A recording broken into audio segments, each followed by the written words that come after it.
Alright, what's going on, everybody? Who'll be 186 back again with another video. The Overrated Podcast, episode 82, part 2.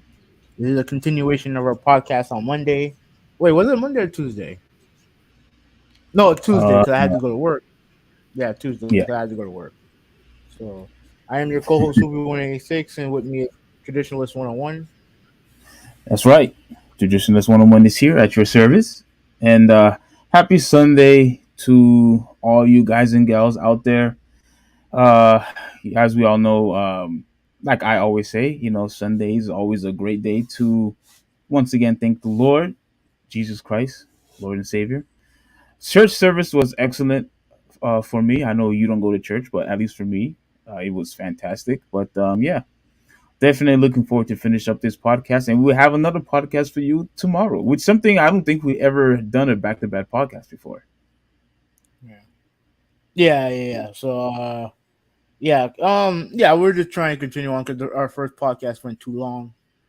And before we start, let me give a quick shout out to the Hurricanes men's and women's team. The men's team playing right now is at halftime right now. They are down right now, like I think 43-37.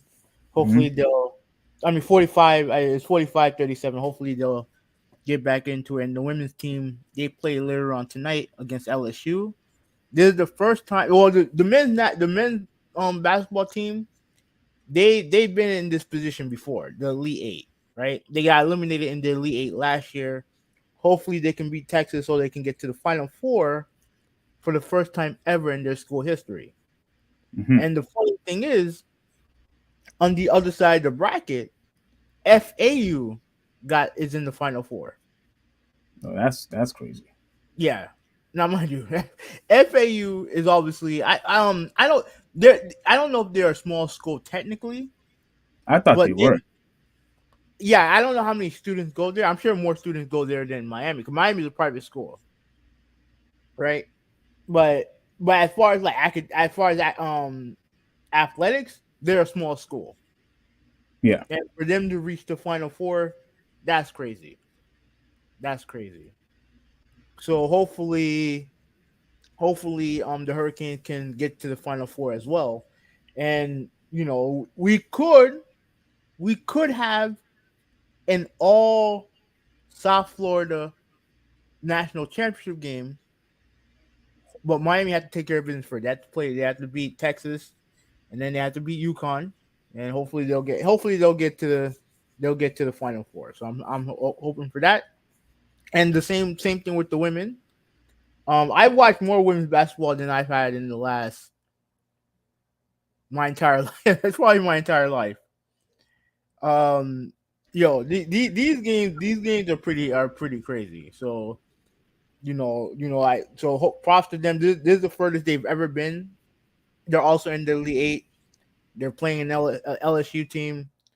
Tonight is actually after the men's game, so they're gonna be playing, and hopefully they can get to the Final Four for the first time ever. So UM basketball man doing their thing. So I'm happy for them.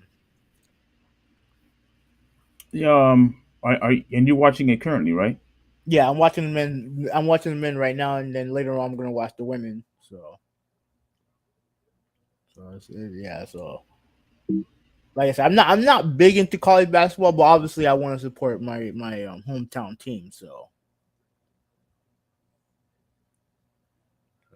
are you all right? Your computer's acting your internet's acting funny.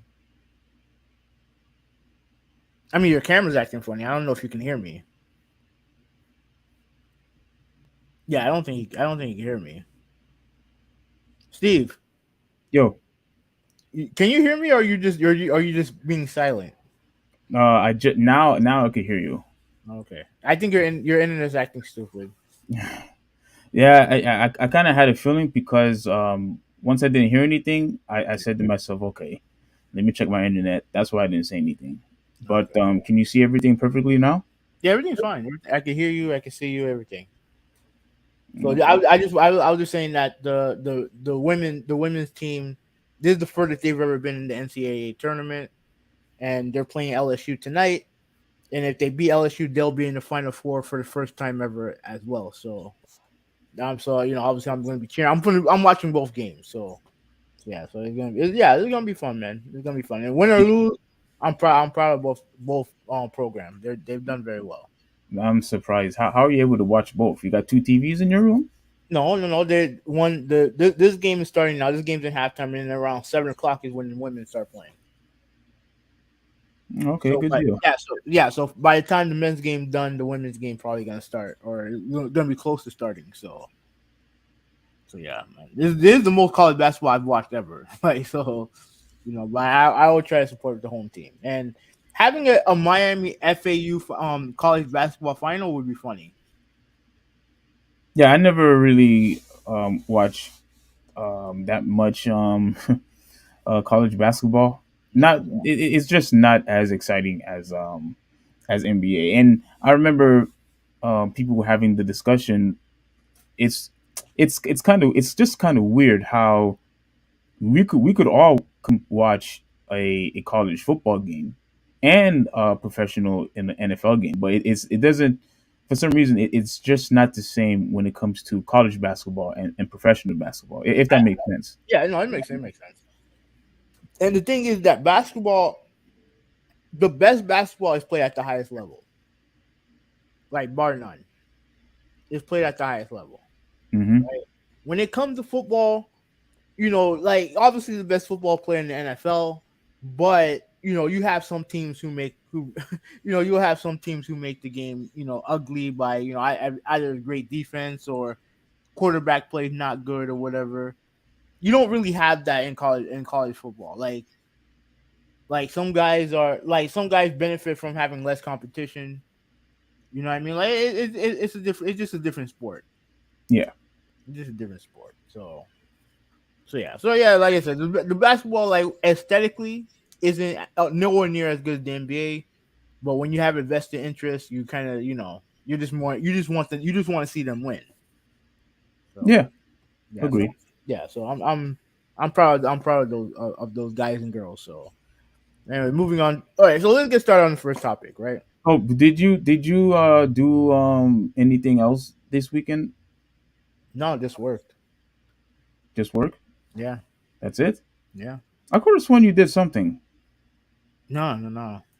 Oh, you Nah, didn't do anything. nah. Okay. Well, for me, before we start, I just had to do a real quick shout. Well, I don't know if I should say shout out or whatever, but my weekend was fantastic. My Mm-hmm. weekend was fantastic. Why?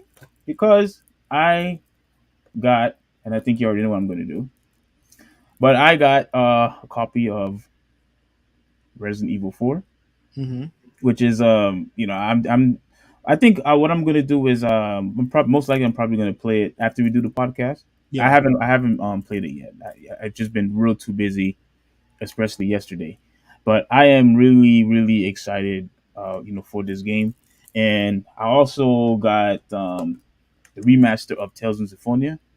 Mm-hmm. This caught me by surprise. I couldn't believe that this was even a remaster for the Switch. So I said, you know what, I might as well buy that thing also. And here's one thing that was very interesting, right?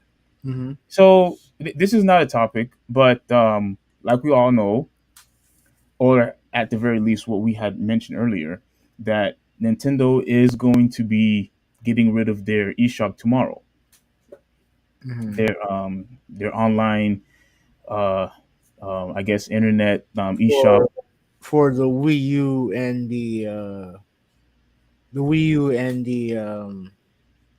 3DS, right? Yeah, Okay. yeah. So they're getting rid of that, and so what I did, I decided to buy one of those eShop cards, Mm-hmm. those digital cards, because apparently Nintendo does not allow you to pay with debit or credit card. They're pretty much forcing you to buy one of these things here. I had no choice, but to buy one, because if I when I tried to buy one of those games digitally, I couldn't buy it. So I'm just like, all right, once again, something that's only Nintendo's way or the highway. But go ahead. Can you? Is that only for Wii U and 3DS? I mean, I think that's across the board. Okay. So why then? You can buy Nintendo. You can buy Switch games on the system with the debit card, can't you? You're gonna have to find out, because I never really, because like I said, I don't really support digital. I try I mean, I, to I bought I bought this one beat 'em up game on Switch, and I used the debit card to do that. on the Switch. Yeah. Well, then that's weird that they don't give you that option for the Wii U, or well, at the very least for the Well, 3DS. I don't know about the yeah, Wii U. but the thing is that the reason why it's getting shut down because they're basically not supporting those systems anymore. So if you go to the store, then I mean the store's not going to open at all. Well, yeah, that's why I'm trying to buy a couple of games, because when I looked this morning before I went to church, a lot of games was on sale. Like there are games that's like $30, just like $2. I mean, but you're gonna be buying 3DS games. I'm assuming. Yeah, Okay. yeah, I yeah, for mean, sure. and when do they close? They close when did they close? I'm assuming tomorrow at midnight probably. I mean, if I were you, I would be buying some of those games now. Yeah, I'll buy some of those games now tonight. Like well, after we're done with the podcast, Mhm. I'll look around and do some shopping and see what I could get tomorrow.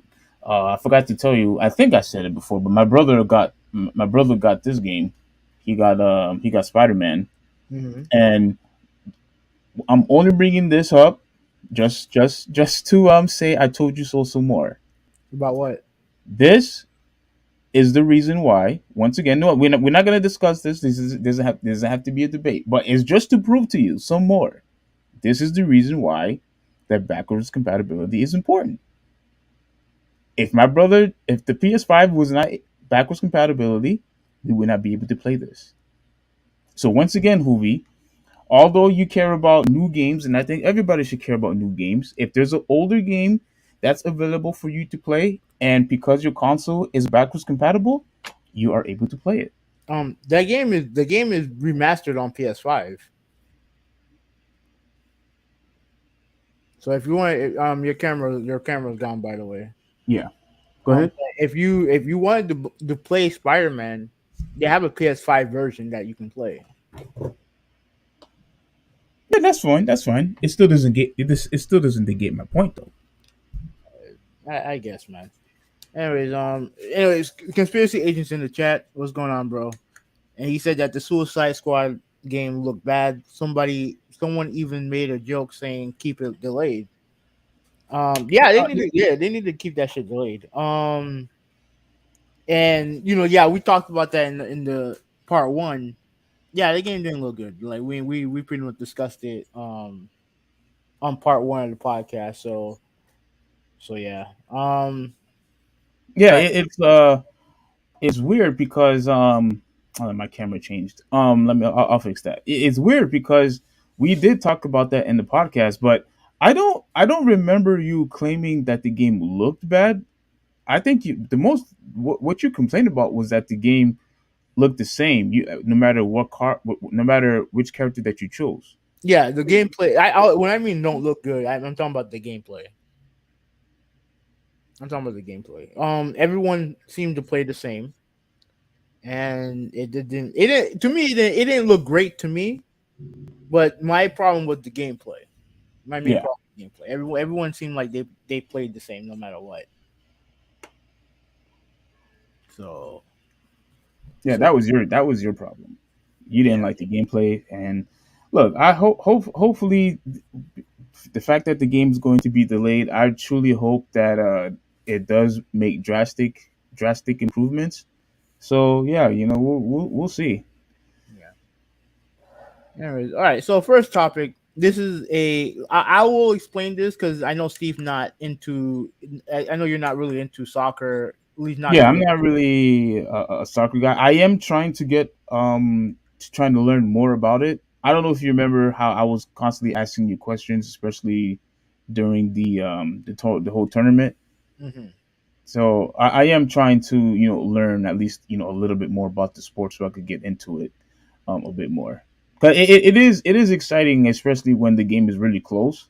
Hmm. I see why everyone is all hype up, about the game, and everyone just constantly talking about it over and over and over again, Well, and hearing that I'll tell you. it is electrifying. Go ahead. Yeah, but I'll tell you this: if I know you hate baseball, I know you hate baseball with a passion, right?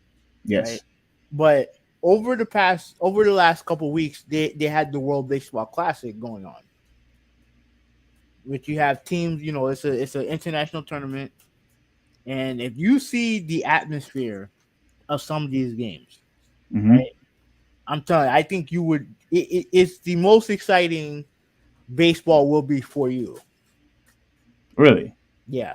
If you just look up World Baseball Classic and everything and all the atmosphere and look, the finals was down here in Miami. Place was sold out. Place was sold out. And mind you, they don't sell out for Marlins games at all. I've been to Marlins game. That Yeah. place literally the game that I went to, it was I'll probably say 80% empty. Wow. But in the World Baseball Classic, place is packed. And it's a given for the Latin teams, right? It's a given because we have a lot of Latin people that live down here. Hmm. But the finals was USA versus Japan. Japan won 3-2, and the final at bat was Shohei Otani, who I'm sure you've heard of. The Not Japanese, really. no, he's the Oh, Japanese the Japanese guy. Yeah, yeah, yeah, yeah. versus Mike Trout. Now the funny thing is, those two guys are actually teammates on the Los Angeles Angels. Okay.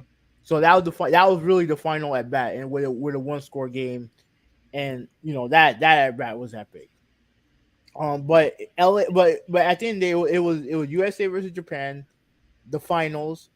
Japan won, so like I said, they're now champions. They beat the United States, who were the defending champions. Hmm. The place was sold out. The place was packed.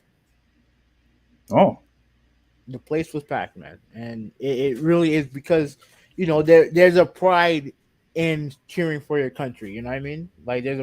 there's a pride to that. So yeah, it was fun, but this is not fun right here. So before I read the article, let me show you all the participants in this drama. Okay, Hmm. this guy right here, who I have the pointer on. This guy right here, he's Greg Berhalter. He's the coach. He was the former coach of the U.S. men's national team. Right. So it's important to note that that he you still there? Yeah, Yeah, yeah. I'm here. I'm here. It's important to note that his contract expired after this past World Cup, so he wasn't technically fired. It's just his contract expired, so he's not right now. He's not technically the U.S. Men's National League coach, but he was the coach. He's the central figure in all this, right? Mm-hmm. And right next to him is his wife. What's her name? Rosalind Berhalter. Right, they met each other in college, and they've been married for almost 30 years. All right, so Okay. you have that. Now, right here, this guy right here is Claudio Reyna.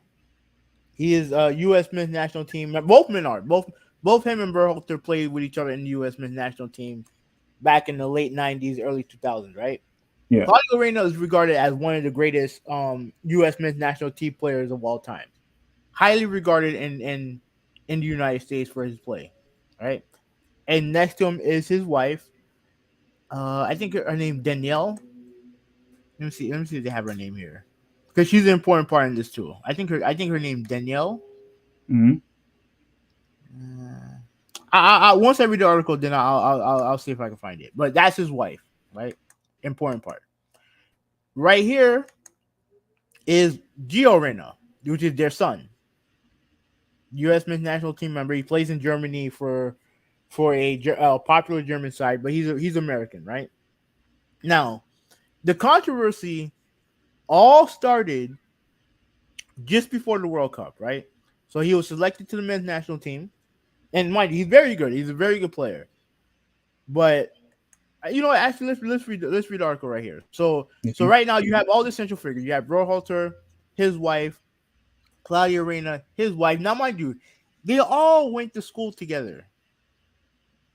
I I, I don't know if Claudia was on the team, but they all know each other. They are supposedly child friends. They're all supposedly longtime friends, right? Okay. Now let's go to what happened. Okay.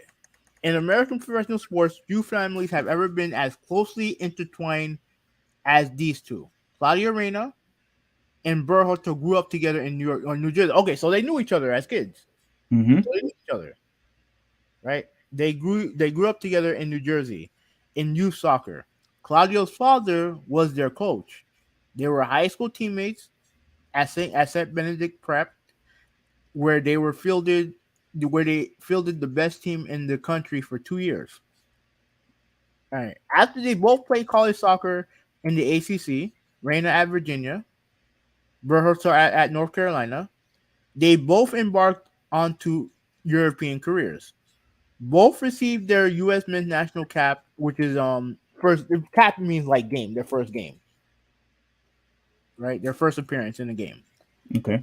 Um, where am I at? In 1994, shared the pitch at the 2002 World Cup and played their last game with the national team in 2006. At North Carolina, now this is where Berhalter went.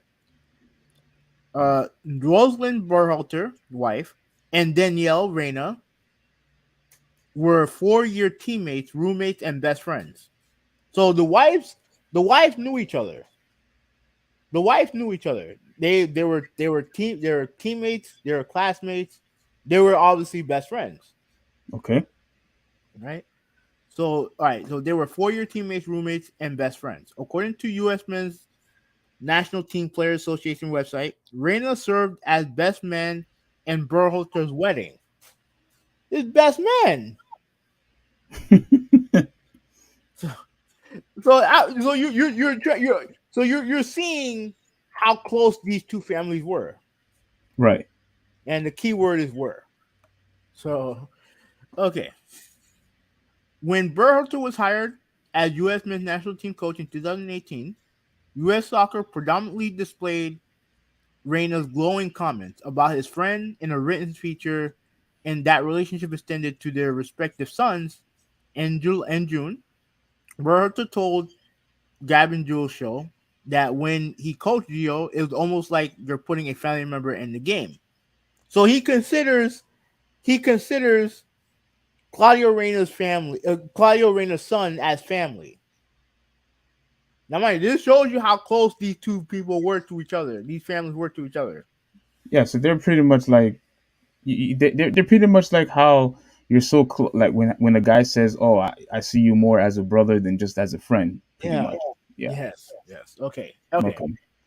And interestingly enough, Claudio Reyna, in his capacity as the Austin FC sporting director, signed Berhalter's son Sebastian from the Kansas City Crew, the Columbus Crew, on a loan for the 2021 MLS season. However, Reyna did not exercise the option to make the loan permanent. Okay, that's not important. But you see, both men have tried to help their sons advance in their careers. Yes. So, mind you, this is how close they are. Now we get to the juicy part. Yeah, How? which is really surprised. You know how they say the boss will always try to look out for their friends or their family, and yeah, they consider him as a good friend or as a brother or son. Yeah, they gonna try to get him in Yeah. inside the league, of No, mind course. you, that also is part of the problem. What the fuck is this? What happened here? Hold on a second. Wait. Hold on. This is what I hate about going on this fucking website. It's always got this shit playing in the background. Okay. Okay. All right. So now we're gonna read how the rift began. Although only 20 years old, Gio Reyna has been long viewed as one of the most talented prospects in the United States has ever produced. He dominated at the youth national team levels and debuted for Borussia Dortmund, one of Germany's top clubs, just after turning 17. So yeah, so this dude is good. This dude is good. Okay. So weeks later, he became the youngest American to appear in a UEFA Champions League, assisting Erling Haaland on a game-winning goal against Paris Saint-Germain, side featuring Kylian Mbappe and Neymar. That part not important. Reina's national team debut came in November 2020 when Berhalter, who had known Gio his entire life, started him in a friendly against Wales, a day before his 18th birthday. At that point, Reina was mostly a lock-on starter for Berhalter, scoring 4 times in his first 8 appearances. However, some injury issues, some of which stemmed from a hamstring injury he picked up in his first game of World Cup qualifying on September 2nd, limited Reina's availability for both club and country for most of the year leading up to Qatar. After Reina featured regularly for Dortmund in October and November, though it appeared he was ready to play a major role at the tournament. For a team that struggled to score goals and create chances during qualifying, having Reina back figured to solve some of those problems. Instead, prior to the team's first game against Wales, Berhalter informed Reina that his role would be limited for reasons that have not been clearly established publicly. By his own later admission, Reina did not take the news well. His attitude and effort were negatively affected, and he did not play. With Berhalter instead opting to use Seattle Sounders forward winger, my bad, Jordan Morris off the bench later to try to find a winning goal. After the game, Reina told ESPN he was 100% healthy and that doesn't have to tell me why he didn't put me in or why he does. This contradicted Berhalter's post game explanation for Reina's omission, in which he said it was trying to get Reina up to speed. But we've been building him up and think he can play a big role in this tournament. The question is when. Hold on. Hmm. You see, I put this fucking thing on mute, and this fucking thing You still plays. Oh man, crazy. Okay, so here's what happened. Let me explain what happened there, right? So in the game, Reina didn't play, right? Even though he when he was healthy, when he was playing, he was a starter. He was a starter. He was, and he's one of their best players, Right. but he didn't play. Now, uh, Barhalter said that he's still he's still trying to get up to speed with everything and all the other stuff, right? And Reina said that he was fine, that he was 100% fine, that he was ready to play. So their stuff their comments are contradicting each other. They're contradicting each other because he's saying that he's fine. He's saying that he still needs to get spread up on things, which makes no sense. Like he's one of the best players you have. Just put him out there. All right. All right. Anyways, this was the first public sign that something was amiss, and Reina's status remained a puzzling storyline throughout the tournament. Reina played 7 minutes against England, did not get off the bench against Iran, even after one of their players got hurt, didn't play, and was a halftime sub against Netherlands, coming on as striker before shifting out to the right wing. None of this sat well with Claudio Reina, mind you, his son and Yeah. Burrow's best friend, right? Who furiously texted friends about his son's treatment by Berhalter throughout the tournament, including to Ernie Stewart, who is who is also who is I think part of the administration at the U.S. Men's National Federation. Is also a former teammate of theirs. That's important to know too. So he knows both these dudes very very well, right? And U.S. Men's National Team General Manager Brian McBride, again another guy who were former teammates of theirs, a USA legend in his own right. So the situation that was brewing between the families extended to not only to guys who are in the administration, but it also doubles at guys who knew these guys Right. who were teammates of theirs. So okay, all of whom played to get on the national team. Yeah, all right. By all accounts, the issues related to Reina used at the World Cup should have been put to bed when the tournament ended. Of course, that didn't happen. It might have, however, had Burrow to not discuss the incident at the HOW Institute for Social Submit of Moral Leadership on December on in New York on December 6th. So there was a summit, a leadership summit. Um, I think this happened before the tournament, right? Now, all the comments that were made were supposed to be done off the record. But what happened was someone got a transcript of what was said, what Berhalter said, and they published it. So they're going to discuss that right here. The summit, which included high accomplished leaders from various fields, was intended to operate with what is known as a Chatham House rule, which essentially means nothing discussed among the roughly 200 people in attendance was supposed to be shared publicly. Right, so whatever was spoken up at the summit was not supposed to get out. Okay. So we're supposed to keep it hush hush. Okay. Okay. All right.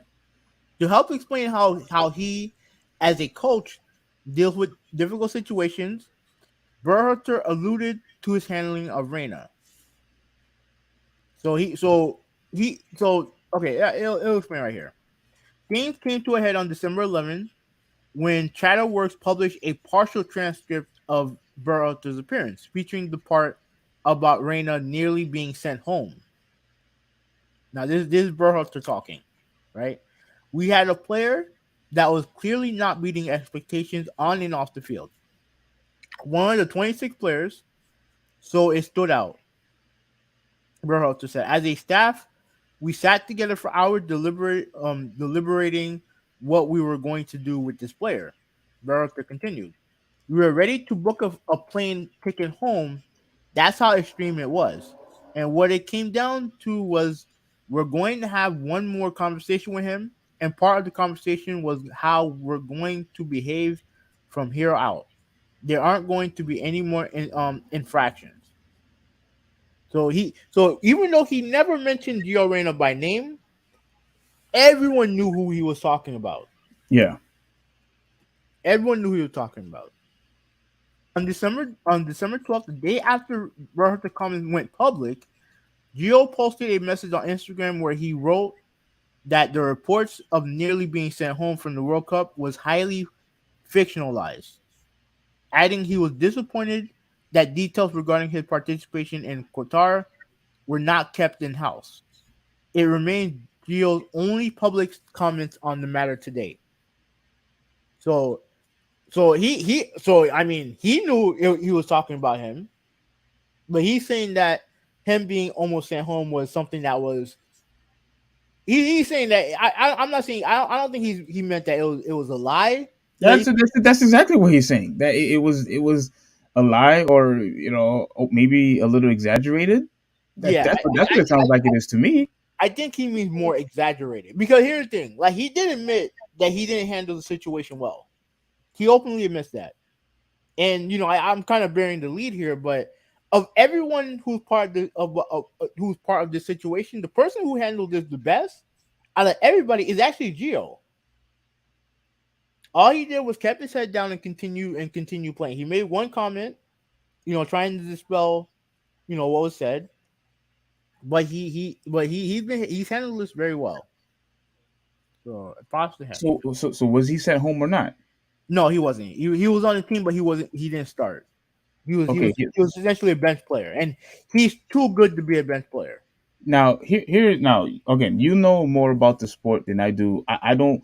I'm still trying to grasp all this information in. Yeah. Why would people assume that he was sent home if he's on the bench? No. I think the problem was that the situation between him and him, Berhalter, and the team got to a point where the option was to send him home if he didn't shape up. Yeah, he was pretty much running amok in the locker room, pretty much.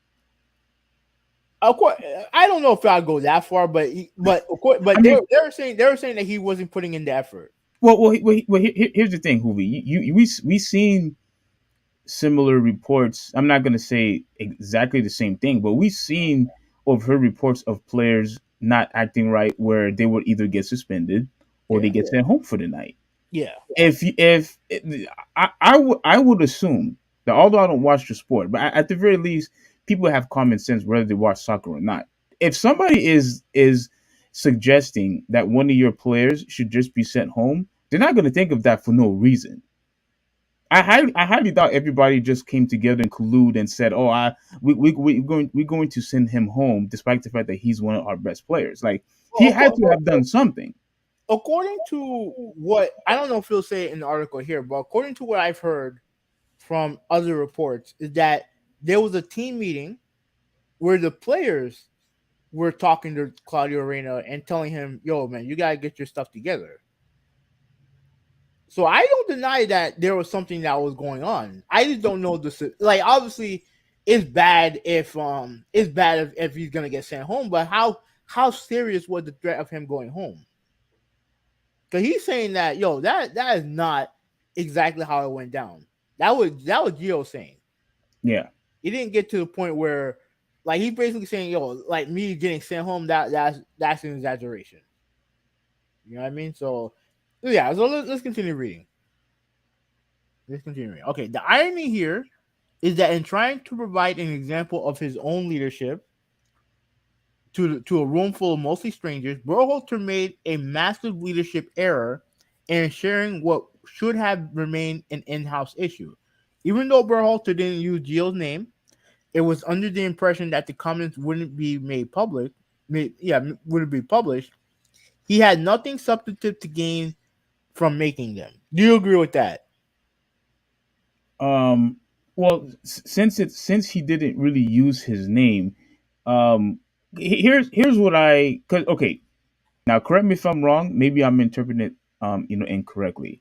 But you know how, especially they do this all the time in the NFL. Like, you know how when they say, let's say an interception was thrown, and let's say a fumble had happened. I'm just let me just use sports so I could give a clear idea of what my point is, right? Mhm. So you know how when they say, oh, we have to do better of holding on to the ball and not turn the ball over, Yeah. knowing that only two people turned over the ball. Well, if it was the quarterback through an Quarterback. interception, or let's say a running back fumbled the ball, let's say a wide receiver fumbled the ball, Yeah. or if they fumbled the ball when they were trying to do a pump return, so something like that. But if you only turn the ball over twice, when they say we got to do better job of fumbling the ball, obviously two people have made that fumble, but they still want to use it as a collective, as a whole entire team, Yeah. despite the fact two people made the error. Yeah. To some degree, can you apply to this right here? Um. No. No. I mean, I think what Because he happened. didn't use his name, That's true. That's true.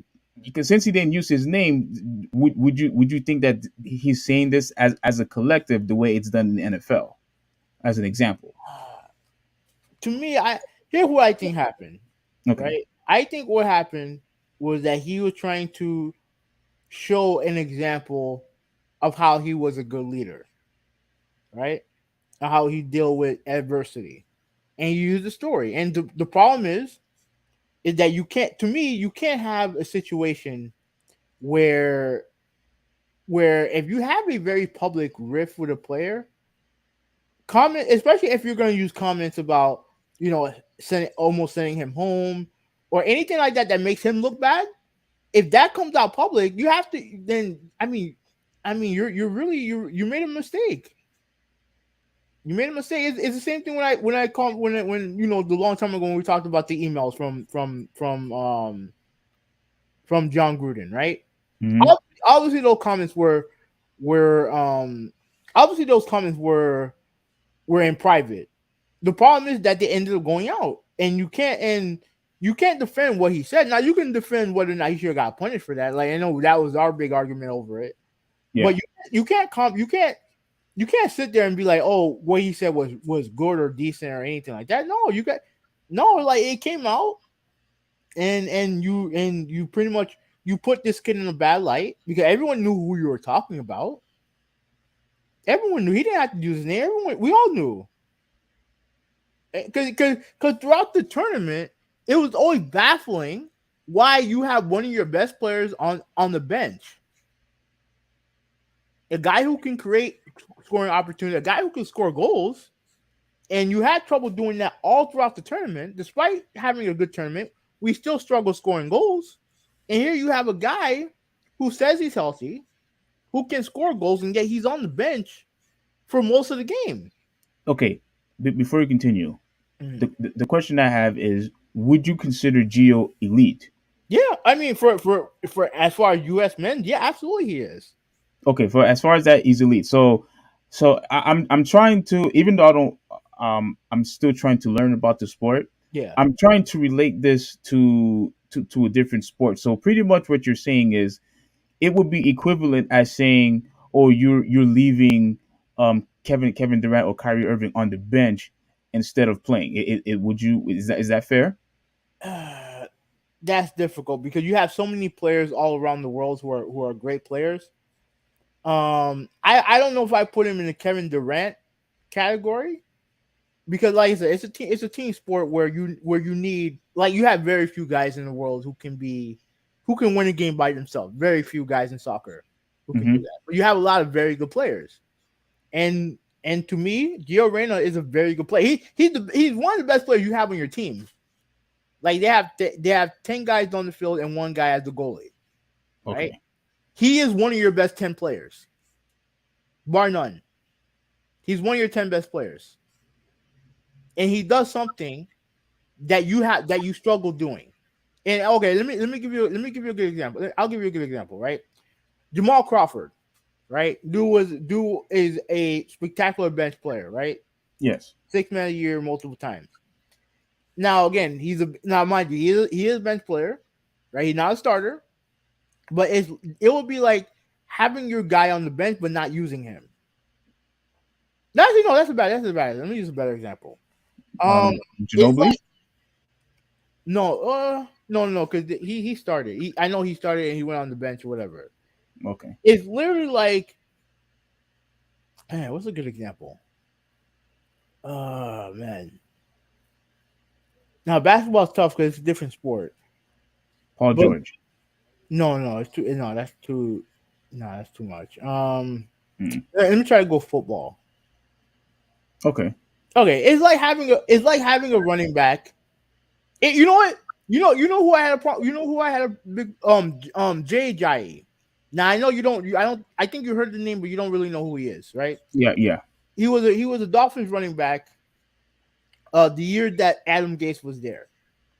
yeah. I know who he is. I know who you're talking Okay, about. okay, okay. So Jay Jai, he was our running back. Now he was suspended for the first game of that year because quote attitude problems, right? He had quote attitude problems. Now he ended up being when they actually started using him. He was our best. He was our best offensive player. We went to the playoffs in part because of him. Okay. And you have a coach because Adam Gates, we all know that dude has an ego. You know what I mean? I remember him saying one time, I would rather have a running back who will give me 3 yards instead of a running back who will give you 0 yards trying to get 70. As far as I'm concerned, I want the guy who can get me 70. I want the guy who can get me I want the best players on the team. Yeah. And yet you decided not to do that because of your ego. Because he rubbed you the wrong way or whatever. And NFL coaches in general are like that. I think coaches in general are like that, especially when their authority is challenged. And I get not wanting to be undermined by a player. I get that. But at the end of the day, what's your goal? To win. Your goal is to win. And you have to put the best players on the field to win. Yeah, because coaches, they have there's a lot of issues with coaches and players, and I know that a lot of times coaches will have relationship issues with their players, but there's been so many times where I would see, for example, like let's say if Pop was arguing with Tim Duncan, he's not going to sit. I know Tim Duncan is elite, and but I'm just he's the only one I could think of Yeah. as of right now, to where coaches, even though when they argue, with their players, you have some coaches that will sit them down on the bench, and you have other coaches will, you know, put their pride aside and continue to play their players, even though their relationship has shifted in a negative way. Yeah. Yeah, I mean, you have to do that as a coach because that's one of your best players. So you have to leave him on the court or on the field. Yeah. I get it. I get what you're saying. Yeah. So for him to share it with the risk of it being even if they thought that it was never going to go public, the risk of it going public is you just can't have that. You just can't have that, man. So I thought Berhalter was just I just think that he did something wrong there. Like it's not egregious, but you can't do that. You can't do that. Anyway, let's continue on because it's gonna get real juicy here. Already irate from their son's World Cup experience, Reina's parents contacted Ernie Stewart, on December 11th, the day that Berhalter remarks were released. Fast forward to this week, when Berhalter released a lengthy statement on Tuesday saying that someone had contacted USA Soccer with information that would take him down. Now, if I'm not mistaken, let me click on this. After the whole thing happened, when the comments were released, um, Gio made his comment. Greg Hmm. Berhalter made he actually made a Twitter account. He didn't have one before. He made a Twitter account just to address this situation. Wow. Gio, we're talking about. Yeah, and the reason why he Okay. did is actually the reason why, because if all this stuff is going to be explained in the article, so I'm gonna get back to the article. So yeah, so he said that USA got contacted, that they had information on him that would quote take him down.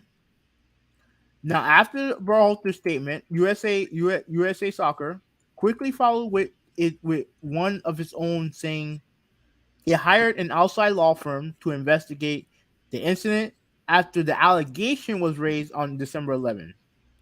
Prior to Stewart being informed of the domestic violence incident, sources told ESPN Jeff Carlisle that things were trending in the direction for Berhalter to be retained. It wasn't a done deal by any means, but after the allegation was made, discussions were halted and Berhalter's contract expired on December 31. Now, here's what happened. Apparently, they were talking. Him and the U.S. Soccer Federation were talking about a contract extension, right? Because his contract was due to expire at the end of that year. But once the allegations were made on him, that's when the negotiations halted, and they allowed the contract to expire. Okay. Okay, and then I'm going to read it right here. The allegation coming right here. After Tuesday's announcement, ESPN reported on Wednesday that Danielle, who is Claudio Reyna's wife, right, had disclosed details of a 1991 incident with her and Claudio releasing their subsequent statements. Now, okay. Now the incident. Now I'll tell you what the incident was. Was that in 1991, outside of a bar, Berhalter and his wife got into an altercation where she hit him, and he kicked her. I think he kicked her a couple times. I mean, he pushed her down to the floor and kicked her a couple times, and was kind of, I guess he was chased away by a bystander. This is the allegation that Danielle told the U.S. national team, the U.S. Men's Federation. My goodness. Yeah, and mind you, Danielle and damn, what's the guy's wife's name? Rosalind. They were best friends. They were teammates. They were roommates, and I think she was there. Actually, no, I don't know if she was there now, but obviously she talked to Rosalind about it. Right. So, and then she decided, because of what happened, and she's gonna say it right here, because of what happened with her son not getting the playing time that they felt like he deserved, she decided, you know what, I'm going to take you down. I'm going to tell them about the incident that wasn't reported before, and I'm going to try to get you fired. That's exactly what she did. So Back at what happened in 1991. yeah. So Oof. let me continue reading. I wanted to let Ernie Stewart know that I was absolutely outraged and devastated that Gio was put in a terrible situation, and that I felt Position. very personally betrayed by the actions of someone my family had considered a friend for decades.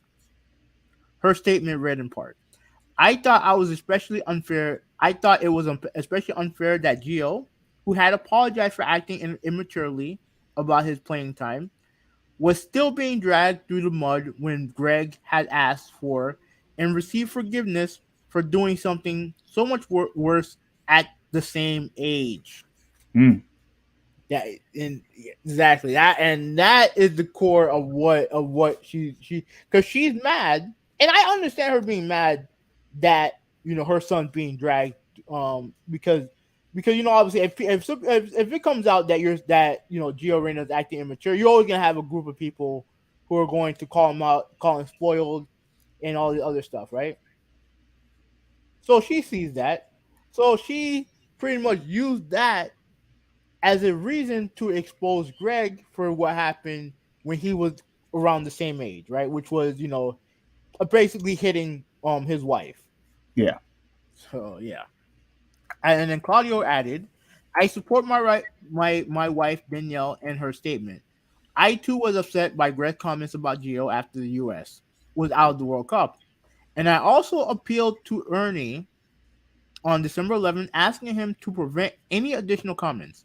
While in Qatar, I shared my frustration about my son's World Cup experience with a number of close friends, Ernie and Brian McBride among them. However, at no time did I ever threaten anyone, nor would I ever do so. All right. So what's next for Gio, Claudio, and Greg? Okay. Is there anything else? Okay. Okay. All right. So I don't know if they're gonna cover the allegation, here because they did do an investigation, right? And I think I can go. I think I can go on from here. So they did an investigation. Now, obviously, what happened was bad, right? Like it like they got into an altercation. Both apparently were drunk. Both apparently were drunk, and it happens, right? Now, as you can see, like okay, Burlington made the statement on Twitter, right?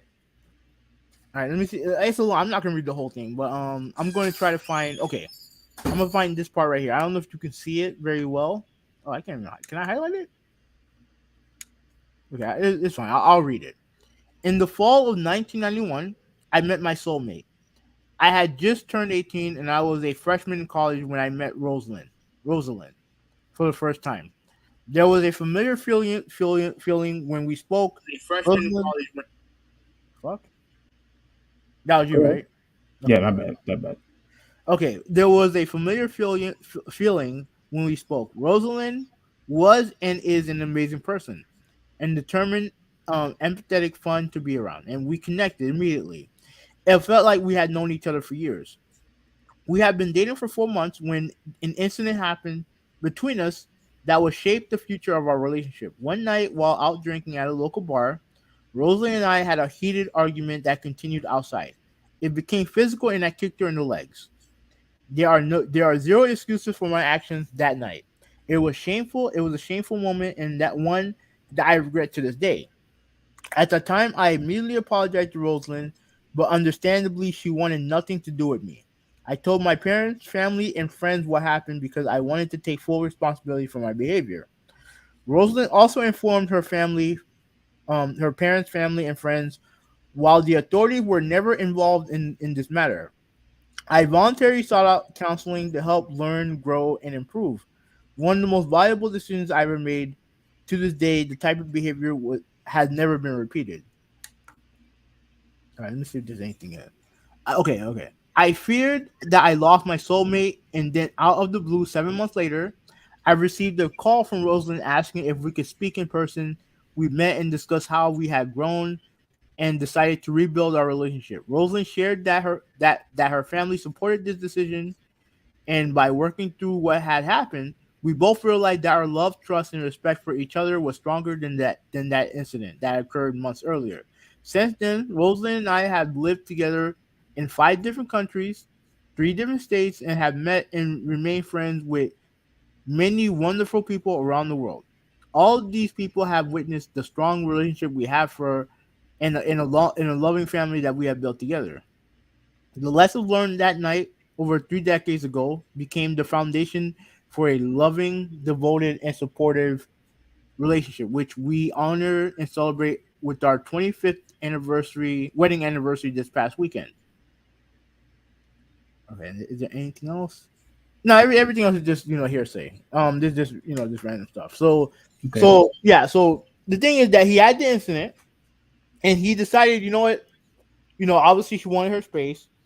He went out of his way. He seek counseling. He did community service. Now, mind you, there was no arrest or nothing like that. So the reason why the U.S. Soccer Federation didn't know about this is because it was never reported. Right. And you don't have to. You're not going to report on everything you do in your life, especially if there's no arrest. You know what I mean? So it was never reported. What Danielle tried to do, what Dorena tried to do, was try to use this incident as a way to get him fired. That's basically what they did. This whole after all these years, she wanted to keep that in her back pocket Yeah. just in case something bad goes down, and that's exactly what she did. Wanted to use that his past as leverage. And That's not cool. But go ahead. and mind you, like Claudio and Greg have been friends for years, and he allowed that to happen, and clearly he was in favor of it too. And again, I get it. You don't like the way your son was being. I'm sorry, it's someone driving. But anyways, I get it. You don't like you didn't like the way your son was handled. I didn't like the way he was handled. I thought what Berhalter did with his son was dumb. But at the end of the day, he's a grown ass man. Like he's still technically a teenager, but he's a professional. Yeah. He's a professional. Like and instead of trying to get in his way, embarrass him. You gotta let him deal with his own. You have to let him deal with his own adversity. You gotta let him deal with his own adversity. Well, here's what the thing that I don't understand is I'm still trying to understand the whole outrage. If you're upset that your son was benched for whatever reason, I don't necessarily think that is a good enough reason to, oh, I want to get you fired. I think you should lose your job just for the sake of you decided to bench my son. I don't. That to me, I don't really necessarily. Something deeper is going on here because uh, over for measly sitting him down shouldn't really get you that upset to the point where you want him fired. I think something else is going on here. I don't know what it is, but come on, you want the guy to lose his career over that? I don't know, bro. But go ahead. What were you gonna say? Yeah, it just so it just it's what like you see this type of behavior from like parents and those like little league type situation, right? I don't know if you ever been to a like a game where you have kids playing in a sport and the parents are into it, and you get it that they're into it, but they're into it to the point where it's uncomfortable. Yeah. Because I've seen it when I play soccer. Trust me, I saw it firsthand. Like one of our teammates, our best player in the soccer game, his dad was so upset with the coaching that he took his son out the game and left. Okay. Yeah. I know stuff like that happens all the time. Yes. Yeah, Where they were to the point where they're even transferred to another school just because of that. Yeah. yeah, Stuff like that do happen. yeah. So they don't really get into the investigation here, but what they found was that like Burlton and his wife their stories were very similar as to what happened, and even though they had a bad incident, the fact is they haven't been one since. They've been married for almost 30 years, and they by all accounts have a loving family. Now, when it comes to the Reynas, stuff came out about him complaining to the U.S. men's to his friends in the U.S. men's national federation about having a female referee, right? He's like, what are we, like I think the comment was like, what are we doing here, guys? Like, can we get a male referee in here or whatever, right? Who said that? Claudio. Okay, so he's upset that he was upset about it that we had a female referee. He was upset No, about it, or yes. he I was think just I think yeah, he was upset about it because Gio before he was in the men's national team first team, he was in the under 17 team.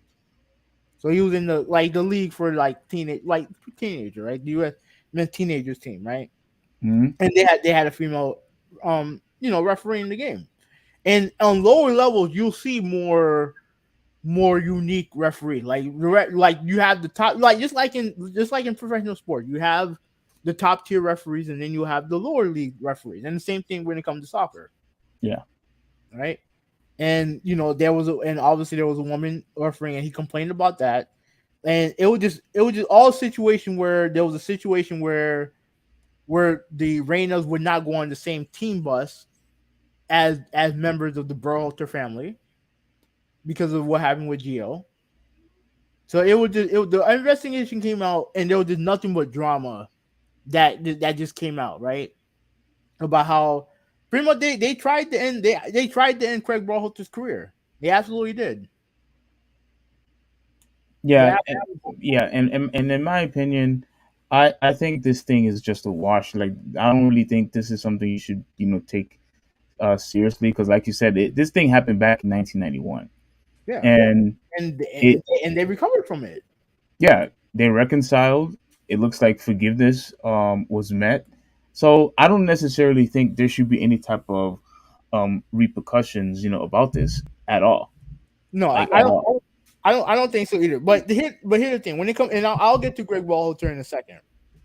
So let me read this. Let me read this. Now I want to read this part right here for Claudio. Right now, when it comes to Claudio Reyna, this will likely be a reputational hit more than anything. It wouldn't be surprised if there were prior issues brewing between him and Berhalter because it seems so bizarre that he wouldn't give such a close friend the benefit of the doubt when it came to professional decision making, even if that meant less playing time for his son.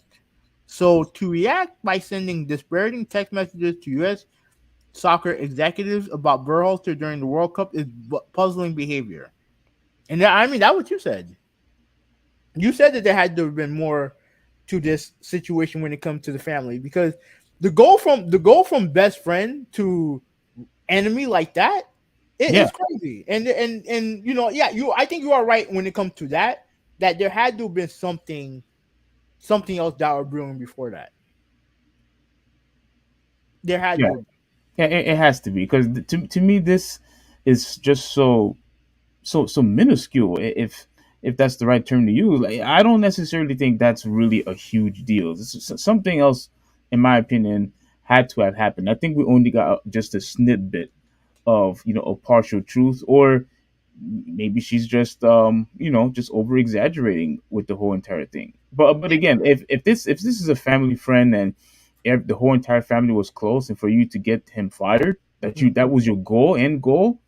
Yeah, no, no, something's up, man. And it was also reported in the investigation that when she described when Danielle described the incident to the investigators, she said that Greg beat the shit out of her,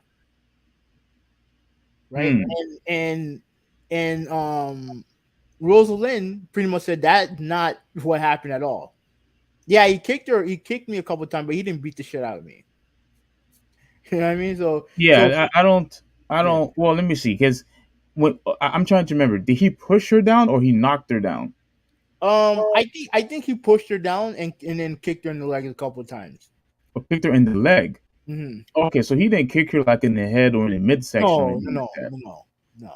Yeah, like, if he had kicked her in the head and somewhere in the midsection, in the chest, somewhere around there, I mean, okay, that would be like, okay, a huge eye opener.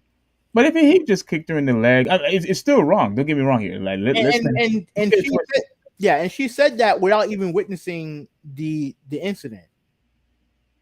She didn't see what happened, and yet she's describing Greg beating the shit out of her, which is her words in the investigation. Yeah. Which is like I said, now like this parting shot when it comes to the Reynas, like bro, like they obviously tried to get the man fired. Like that was obviously what they tried to do.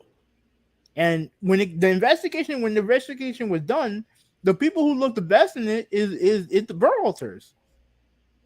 And the Reynas are the ones that come off acting childish, acting just acting like awful people, Yes. entitled, all because their son didn't play in the World Cup. And like I said, I get it. He's one of the best players in the United States. He absolutely is. But at the end of the day, it happens. And if Claudio should know. Claudio should know that because he played on the team. He was one of the best players on the team. You should know this. But yeah, you're acting like a I think they're referred to as helicopter parents, right? Where they don't all they do is they just spoil their kids without teaching them any type of responsibility. Yes. Disgusting. But when it comes to Berhalter, right now, he is cleared. So you not so like if he wanted to return as coach, which I think he wants to, he can. He can return as coach, but they have to negotiate a new deal. Mm-hmm. Me personally, I think we should go in another direction, and it's not really because look, people. Yeah, look, and obviously, I would know more than you because, like I said, I'm part of the community. People do not like Berhalter as a coach. Oh, every time the United States game being played, everyone complains about his tactics. Everyone complains about his team selection. people are not a fan of him as a coach. Hmm. Now I know most people, I think most people think that he got railroaded in this case, but that he tried to get railroaded by the Rainers in this case. But when it comes to actual coaching, they're not a fan. They're not a fan. Me, I don't care either way. I think it's more about the players. But the thing is that the World Cup that's coming up in 2020, I want to say 2026, right? It's going to be in three locations: Canada, Mexico, and the United States. Right? Isn't the World Cup every 4 years? Yeah, yeah. And they had one last year, 2022. The next one's going to be 2026. Okay. This is going to be the most important World Cup for the United States, because these next 4 years are going to be crucial for the development of the players, not only of the players that are playing overseas, but the players playing here in the United States, in MLS. The growth of MLS is going to be important. This is an important tournament, and me personally, I want a manager who has World Cup experience, and I want someone who has the credibility to make decisions to where you don't have parents, trying to railroad the coach, Yeah. right? And Yeah. while you're like, you may have with Gio Reyna, I think that he's one of the best players in the world, and he actually played on the team. We actually played with the team yesterday when they beat Grenada 7-1, right? And he was on the team, and he was playing, and his development is going to be important because he is one of the best players in the league. He is in the United States. Absolutely, he is. So he Hmm. needs to be kept there. And I personally don't think with everything that happened between Greg Berhalter and Gio's parents that you can't have both of them together. And as far as I'm concerned, if I'm going to pick player or coach, I'm definitely picking the player. 100% picking the player because he's much better at what he does than Greg Berhalter is at what he does. Yeah, that's It, true. it is what it is. So while I'm glad that he's not I'm glad that he's not getting punished for what happened for them trying to railroad him. The facts are that when it comes to being a manager, I think you need a top flight manager to coach this United States football soccer team. You Right. need a world class manager, and Greg Berhalter is not that. I don't think he's as bad as people make him out to be, but I don't think he's a world class manager. And in 2026, when you have the World Cup in your backyard, you have to have a great showing. You need to have a great showing. Like this, getting out of the knockout stage is not good enough. We did that last year. It was a great accomplishment because 4 years prior we didn't even make it to the World Cup. So we got in, we got out of the group stage, and we got eliminated by Netherlands. And Netherlands is a great team. But the next 4 years, we have, in my opinion, I think the expectation is, and because the field is going to get larger this year, because they're going to have more teams more than ever. Not next year, but in a couple years, 2026. This World Cup is going to have more teams than ever. Oh, really? So they're expanding the field to 48 teams. Oh, So wow. you're gonna have a lot more. You're gonna have a lot more teams in it. And me personally, I think that I think that this team, I think they need to get out of the group stage, and I think they need to be I think they need to be I think they need to be in the final four. Oh, the U.S. Yeah, they need to be in the final four. Oh, They need. wow. I think you need to get like you obviously you get first place, second place, and third place. They do the same thing with the Olympics, right? I think they need to be in one of the medal games, and that's huge expectation because, like I said, the only continent that's won World Cups is Europe and South America. No team from CONCACAF, which is like the USA, Mexico, Canada region, and all the Caribbean countries. They're all CONCACAF, Hmm. right? No, obviously, no team from that country has ever won. No team from Africa has ever won. No team from Asia has ever won. and we need to be we in the next 4 years we need to establish ourselves as one of the world powers. In my opinion, we need to establish ourselves as one of the world powers. I think we have the talent. We damn sure have the resources. So we just right now what we need the coaching. Okay. So I mean, you have any last word to say I before? mean, overall, I understand why she's upset because again, this is the World Cup, and you going to ask questions. Why is one of the best players on the bench? Why is the guy who could help you win, who's my son, on the bench? It's to me this kind of reminded me a few years ago. Mm-hmm. Not it wasn't that long ago. Do you remember the whole controversy with Bill Belichick benching Malcolm Butler on the I don't know if you remember, Mm-hmm. but I vaguely remember. yeah he benched him, and then you see Mountain Butler crying, and everyone was trying to pretty much console him and everything. So and there was a controversy with that. Mm-hmm. So I could understand if someone who is elite or at least a star, etc., is on the bench. I could understand why people would get outraged over that. I could understand like if fans got outraged. So clearly, I could understand if your own family members, especially if you're close with the guy, you and I are friends. You and I consider you family. Why would you do this to a family friend who is also good? So I can understand why people would get irate over that. But still, to for him to lose his job over it, oh man, I don't know if I would take it to that extreme. Yeah. So I hope he doesn't lose his job. It looks like from what you're saying, he's not going to. No, no, no. He technically he's not the coach right now, but it's only because his contract expired. It's only because his contract expired. His contract expired at the end of the year, no matter what happened. Okay. So the investigation was if whether or not they would reconsider him for the coaching role, and thankfully, the investigation showed that he didn't do anything wrong. So if Yeah. he wanted to continue coaching, he can. I just think that you have. To me, I just feel like you have to go in another direction because it's not about Greg Berhalter or the Reina situation. It's about finding the right guy to lead this program to a World Cup. Because, like I said before, we had the talent, we had the talent, we had this, we damn sure had the resources.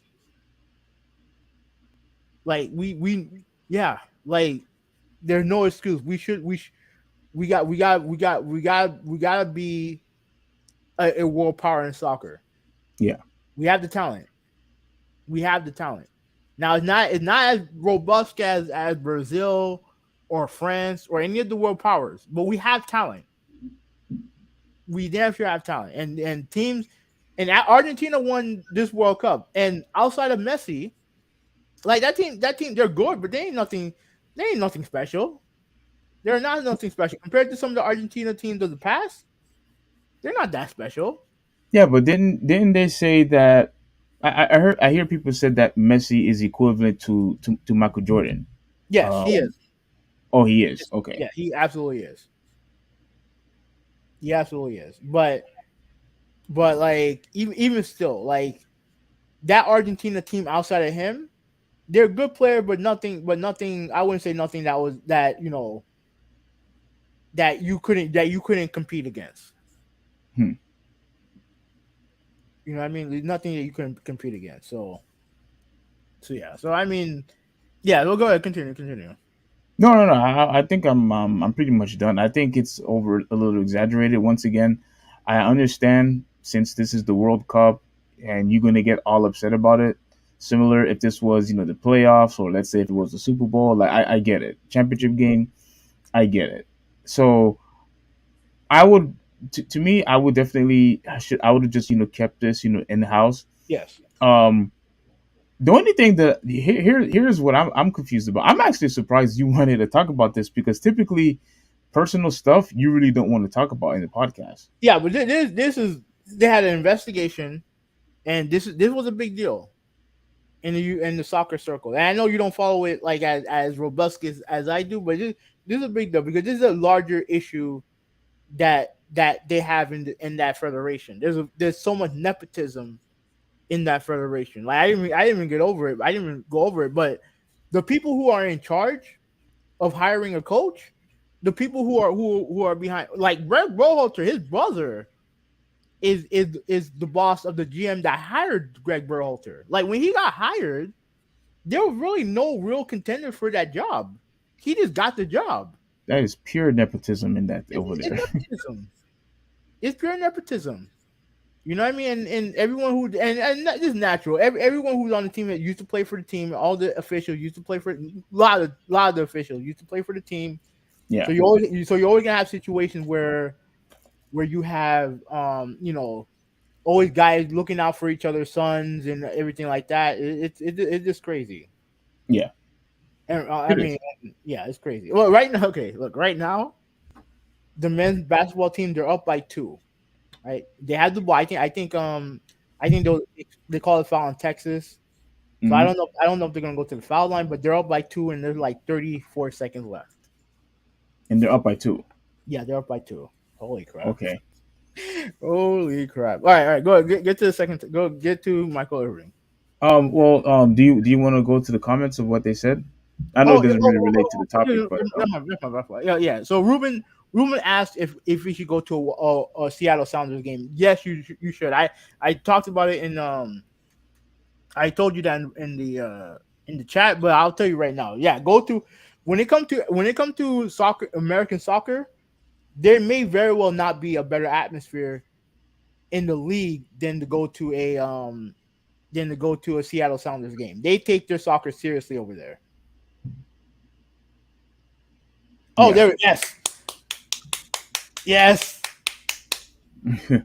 So it sounds like something exciting just happened. What just happened? Okay, so the Texas player missed the shot, and the Miami got the rebound, and they got fouled. So they're up by four with 20 something seconds left, and they're about to go to the foul line. So Now, Miami's gonna be up by six. maybe, but here's the thing with college. Here's the funny thing with college, right? When you have like a take foul, right? They do what this thing called a 1-and-1. If you miss the first free throw, they can rebound it, and you don't get a second shot. Mm-hmm. So you have to make the first free throw in order to get a chance at a second one. Okay. When it's like take fouls, when it's shooting fouls, I think you still get two free throws. But when it's a take foul, that's when they do the that's when they do the 1-and-1. So right now he's about to make the first free throw. Hopefully he'll make the first one. Yes, he made the first one. So now they're up by five. Holy fucking! Oh, I mean, I'm sorry for cursing, man. But this is Yeah. crazy. While you watching the game, he also said that he's starting his new job in Yeah, Seattle.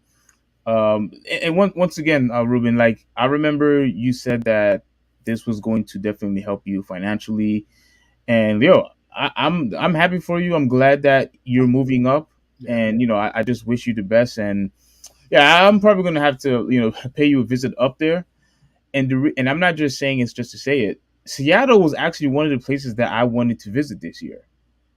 I That was actually on the list for It looks me like a cool to. city. It just looks like it's always raining over there.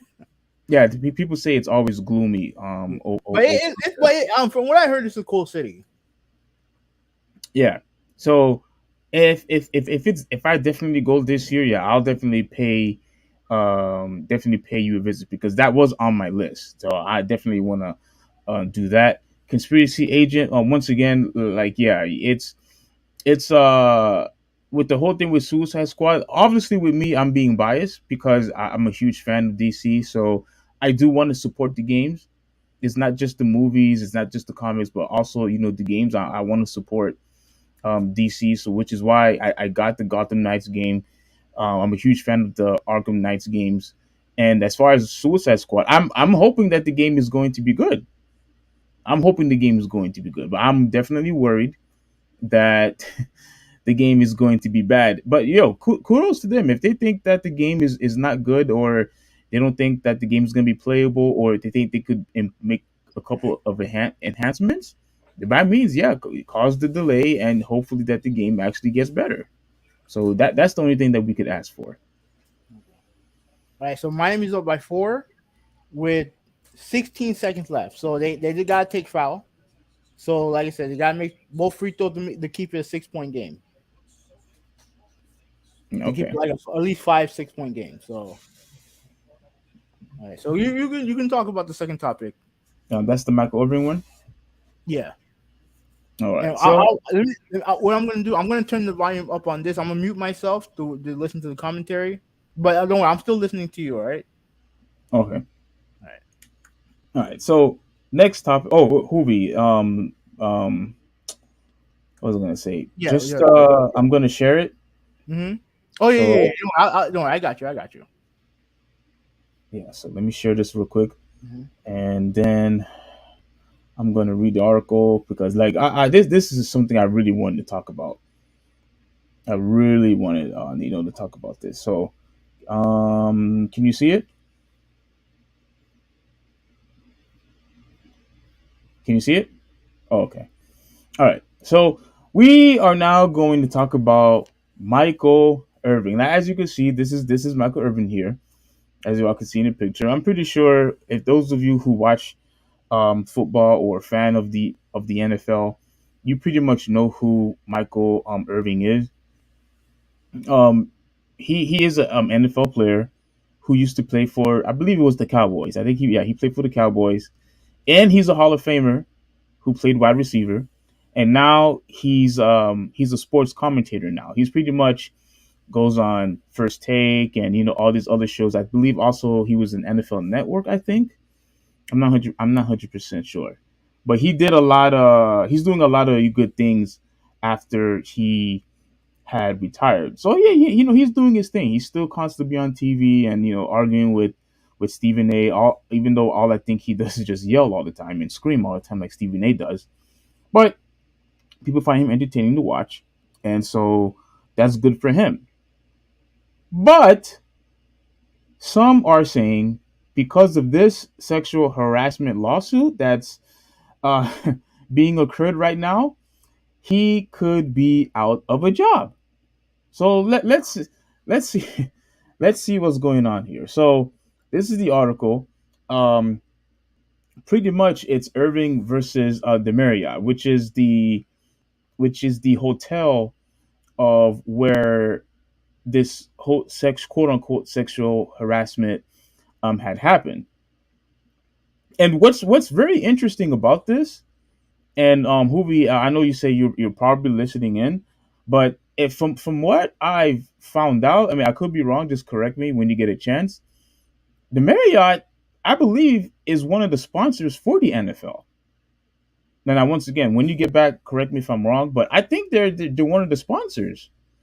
Now, the story goes that he had an interaction with a female employee in that hotel, and you'll see that they are just conversing, socializing, lollygagging. I mean, that's all they were pretty much doing, at least as far as what the video had shown.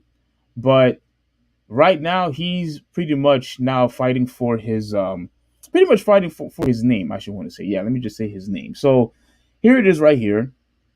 Hall of Fame wide receiver Michael Irving under investigation for an alleged sexual assault in Fort Lauderdale, Florida. According to TMZ Sports, a 27-year-old Florida woman filed a police report saying she feared Irvin had drugged and raped her after she went with him from a bar to his hotel room in the early hours of March 21st. Irvin denied the allegation, saying he was only in his hotel room with the woman of for 15 minutes before leaving to catch a flight, and that another man was present while she was there. He has been named as someone who is being investigated in the case, but he has not been charged with any offense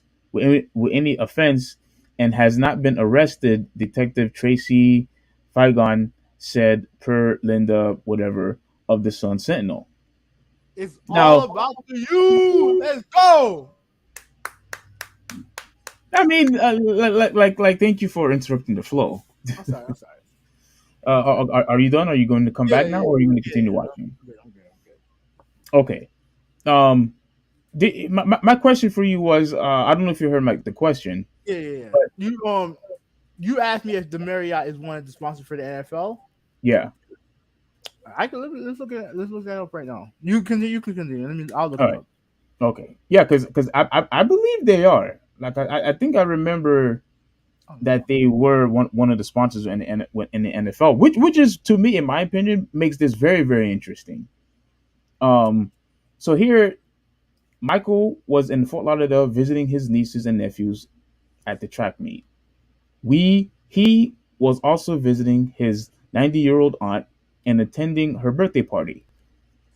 He was blindsided by news of these allegations. The allegations are completely false. In the few hours since we've learned about them, we've already discovered many red flags about this young woman's background and the allegations she made against Michael.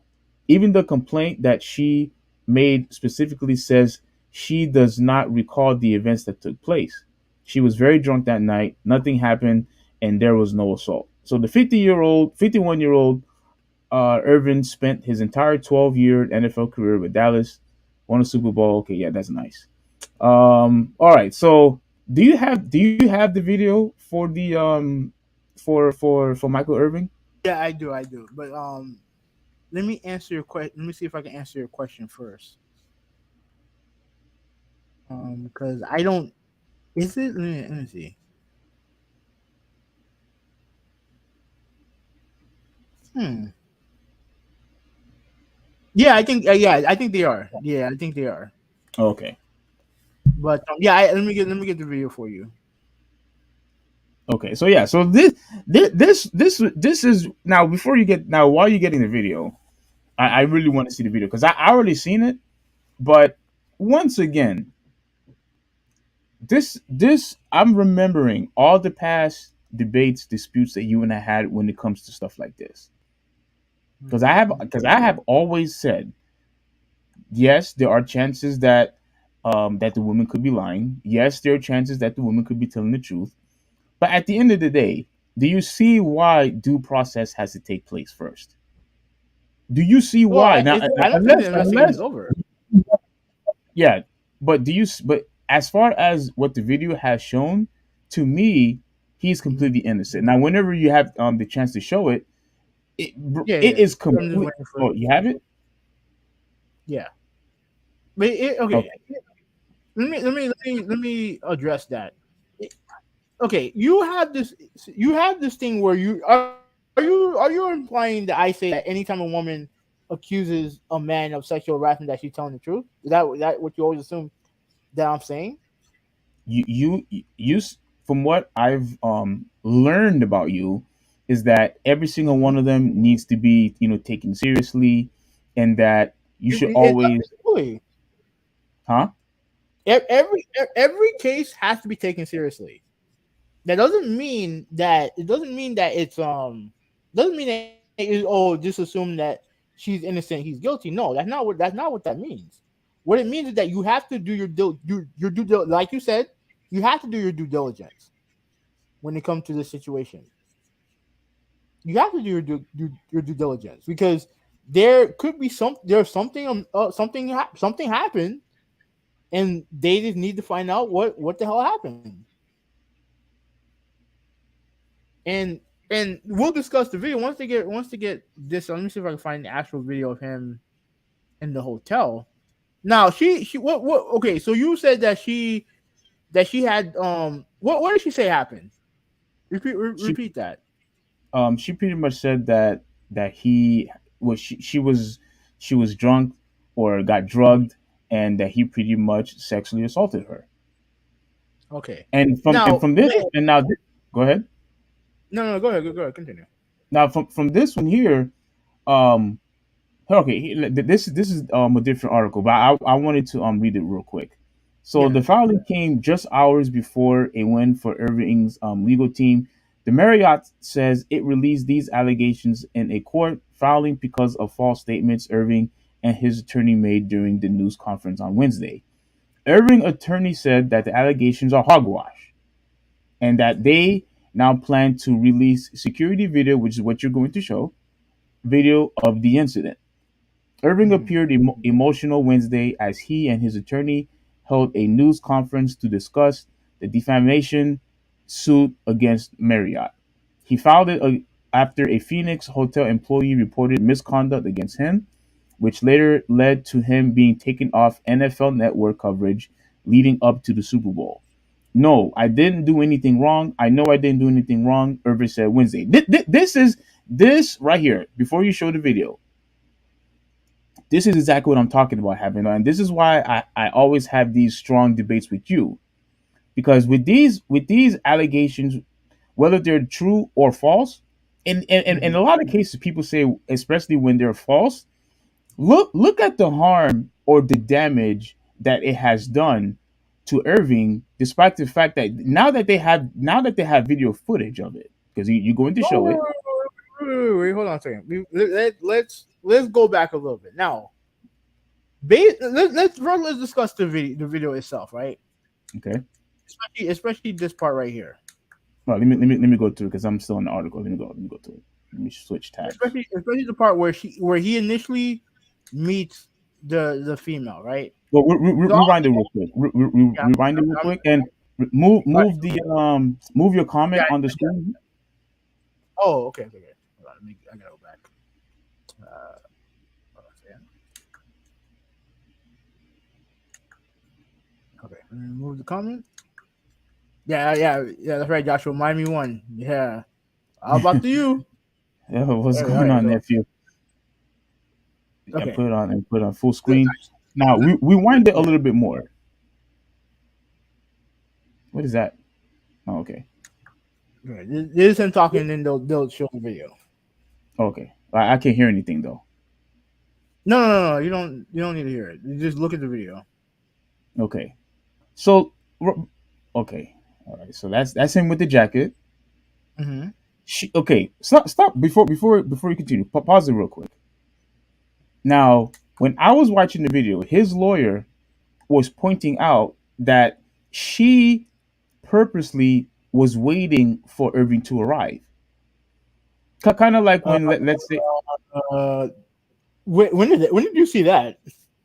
okay, you saw where Irving was Listen, sitting at, no, like because you must have more than I do. well, no, I was just listening to what the lawyer was saying. What he was Hmm. saying was that she spotted him and she purposely wanted to have pretty much wanted to talk to him pretty much. That's not what the video shows. That's not what the video shows. She walked past him. He looked like he's the one that got her attention. I mean, I don't. Okay. That was the video shows here. Like, look. She okay. Yeah, you don't have the full video. Yeah, I don't. You said you do, right? I don't have it with me right now, but I had the whole video But where okay, the lawyer was pinpointing like precise detail of her waiting for Irving to come here's to the thing. come and Like, into her direction. Go ahead. but here's the thing. Based on what I'm seeing here, she's walking.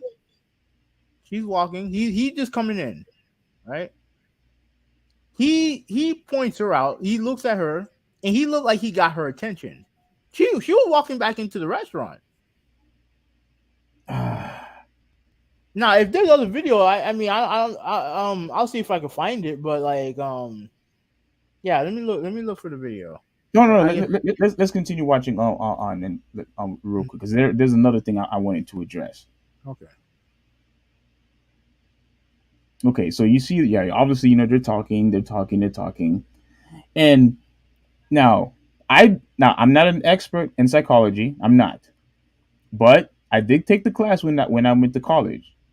and they Hmm. specifically, show you and pretty much ask you like not ask you a question, but pretty much how you interact with the person depending on your body language dictates how comfortable you are. Her whole entire body is facing at his direction, Yeah. facing But at what she also did, she when he grabbed her hand the second time, that she put her arm behind her back. I don't think that She did. you think that I don't know if that really means anything. Well, I mean, if you grab her arm and then you put it, and then she puts it behind her back, what does that tell you? Mm, What does it tell you? uh, I don't know. Like he even took a steps forward and she never took a step back. He got No, closer to her. no. He shook her. He shook her hand, Yeah, and she. I see no sexual harassment whatsoever. I see But nothing. here's the thing. I don't see it either. I don't see. What it looked like to me is that he was trying to holler at her. That's all. That's all it looked like to me. He was trying to holler at her. And here's the thing that a lot of people need to fucking understand and get through their fucking heads. Hmm. There is nothing wrong with hollering at a girl, at someone you're attracted to. There's nothing wrong with that. Hmm. There's nothing wrong with hollering at a girl. I remember I always point to the commercial. I think it was something. It was a commercial with, I think it was a shaving commercial or whatever, right? Where they were literally shaming, where one guy was literally stopping another guy from talking to a girl. I'm like, what are you doing? Stop cock blocking, one. And Yeah. two, like, you have no idea what he was going to say to her. You have no idea what she was going to do to her. Maybe he just want to holler at her, and if she walks away, she's not interested, then that's fine. That's perfectly fine. But this idea that talking to a woman is a sin is fucking stupid. It's fucking stupid. Now, if there's more to the video that you want to show me, that's fine. But based on what we saw there, now it doesn't mean nothing didn't happen. I'm Yeah, it also gonna does. no, it doesn't. It just first, it's just one video. It's just one thing that we see. Now, to Urban defense, it doesn't look like information was it didn't look like information was exchanged between the two, right? I don't know if she knew who he was or whatever, but they didn't seem like there was no information exchange between the two. It didn't look like they set up any plan to see each other after the fact. Hmm. It looked like he walked into a hotel. He saw someone that he liked. He tried to holler at her. I don't know what she said to him, obviously, but then he looked like he takes a selfie, and then he seemed that he left the hotel. Hmm. So Like I said, okay, so yeah. so so what you're saying is, oh, this video that we just watched is not enough to declare his innocence. Is what you're saying? No, to me, it's not enough. It's not enough. Now, I'm not saying he's guilty. He could very well be innocent, but like this video is not enough. Now, it can be proved at evidence that um that obviously he finds her attractive, and that at the end of the day nothing happened. I mean, at the end of the day nothing happened. There was no sexual harassment shown there. Hmm. So, like I said, and it didn't seem like there was any type of communication to the point where like they got each other information to meet up later on. You know what I'm saying? Yeah. It didn't seem like that happened either. So yeah. So I mean, to me personally, I don't know I don't know what happened. If I had to guess based on everything that I know so far, I have to say that he's innocent. I have to say that he's innocent. But like I said, I don't. What are the allegations? What are the allegations that she's pointing to him? Like that he got that he drugged her. Is that Yeah. what she's saying? Yeah. Like I was going to read more that Yeah. hang on. Okay. I sent you the link through your through your email, the email that you had sent me. Oh, okay. Oh, so you sent me an email. Yeah, I sent you the link. I sent you the link to the video that I watched. Oh, okay, okay, okay. Let me try to get to my. Yeah. So while you're looking for that link, let me read the rest of it. Yeah. So to that point, Marriott had publicly said almost nothing about what Irving was accused of. But in a court filing Friday, Marriott said Irving made unwelcome sexual advances toward a female employee. You see the lies? What did we just watch? What did we just watch? We saw an Well, interaction. we didn't hear. Yeah, we didn't hear what they said, but it didn't look like. To me, it didn't look like there was any situation. Huh? No, nothing. Stop asking me stupid question. I'm sorry. Oh, okay, okay. I see. I see it. Go Let ahead. me click on the link. Yeah. No, but like even though yeah, I didn't see any sexual harassment, but it didn't seem like she was offended by it. Now I think Hmm. the only thing I would say that she did pull her arms back, she did pull her hands back, but even still, I don't consider that sexual harassment. Of course not. And to me, I don't necessarily think that's I don't really think that means anything either, because once again, he still took a step forward. She never took a step back. Her whole entire body was facing him, and she didn't look like that she was uncomfortable or look like there was any type of indication of her being uncomfortable or that she wanted to get away from him. She wasn't on the side. She wasn't like trying to brush him off and trying to get back to work. She's working, and all she's doing is just talking to Irving. There is absolutely nothing wrong with that. There's absolutely nothing wrong. And for you, Marriott, to say such nonsense, a blatant lie, I would sue them. I'll do with her in a minute, but I would sue them. Isn't he countersuing? I can't remember if I can't remember if he's countersuing them or her. I can't remember, but you're right. He is countersuing somebody. I just can't remember which. I mean, I can't remember who. if he's being wrongfully accused, then he's within his right to do that. Okay, I so think let me. personally, I will go with the Marriott because they have a lot of money and they're more likely to settle. Okay, so here it says the documents say that when Irving returned to the Renaissance Phoenix Hotel on February 5th, he appeared to be visibly intoxicated, and a conversation with the female staffer asked a lewd question that's too graphic to detail on TV, but referenced intercourse with a black man. Attorney Mhm. for Marriott say, taken back by Irving's comments, the victim responded that his comments were inappropriate, and she did not wish to discuss it further. Irving then attempted to grab the victim's hand again. Wait, again? Yeah, I mean, I don't know which video they're talking about. Like, what am I looking at here? I have the video up here. What am I looking at right here? Oh, let me go back to you. Oh, okay. Oh, yeah. This is the one. Man, how'd you get so far? No, no. When I clicked on the link, it was right there. Like, is there a place where I need to go to? Let me see. Yeah. All right. So go back. Yeah. Go. Yeah.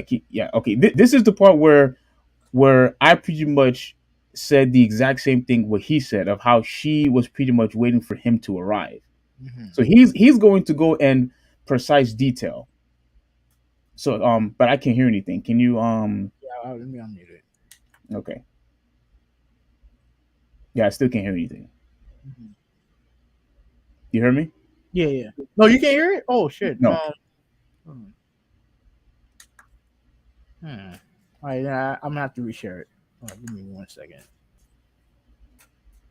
All right, yeah. So while you get that fixed, uh so look, bro, all of a sudden for you to have, a complaint and you don't have any type of evidence to back up your accusations. I don't like that from a company, especially if you're in partnerships with the NFL.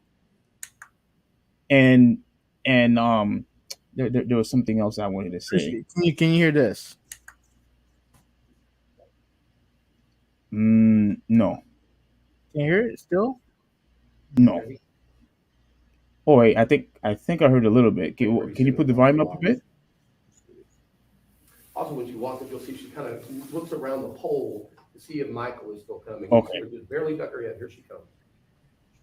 You can hear it? Right Yeah. there. You see how she stuck her head to the right? And now pause it. Now, she's way ahead of Michael. If she was to continue at her same speed for her job, she should be way over the bar in a second, but she clearly slows down so that they're going to intersect at that kind of juncture where you have to walk in the bar. So go ahead. I agree. And let me tell you why I agree with him. She could Mm-hmm. have easily went all the way to the bar to where her This is back the would have shake I been talked to you completely about in the turned beginning. from You see the Irving. shake? Mm-hmm. When Pause you it. pay attention Pause it. to her speed and his speed, This guy, she would have put this hand already on have his been in the hip. This bar is the already. manager. Okay? To me, she was waiting Go for him to back arrive. for a few seconds. I want him to see what he does with the hand clap when he sees her with Michael. Then behind the bar, you'll see him walk out. He's talking about her boss. Mm-hmm. So focus on him this time instead of on her.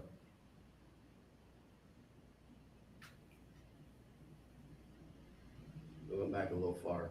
It's not as granular as it should be. Okay. Yeah, this is where I also found very very interesting. Here she comes. He sees her back there where he's vectored, and he comes up, the manager, and you'll see him when he sees her. Watch his expression when he does.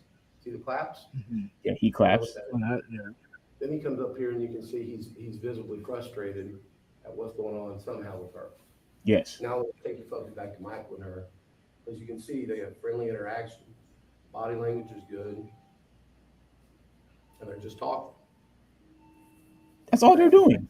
More Mm-hmm. space from him than he does when he's talking to any male at any point in the bar. Some of y'all probably wish you keep more space when he talk to you.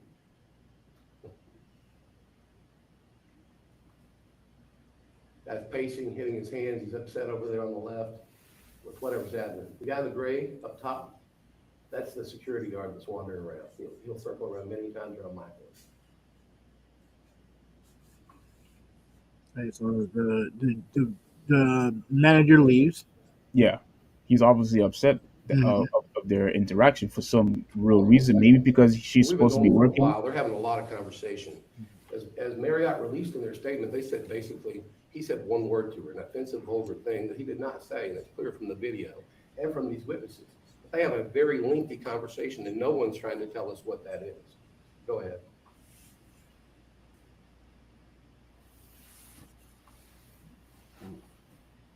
More talking, more lollygagging. That's all they're doing. I see nothing that indicates that she's being uncomfortable at all. Recordings just got better. Well, what just Hey, it's happened? Dana from StreamYard. I'm Uh, so excited to announce that Oh, okay.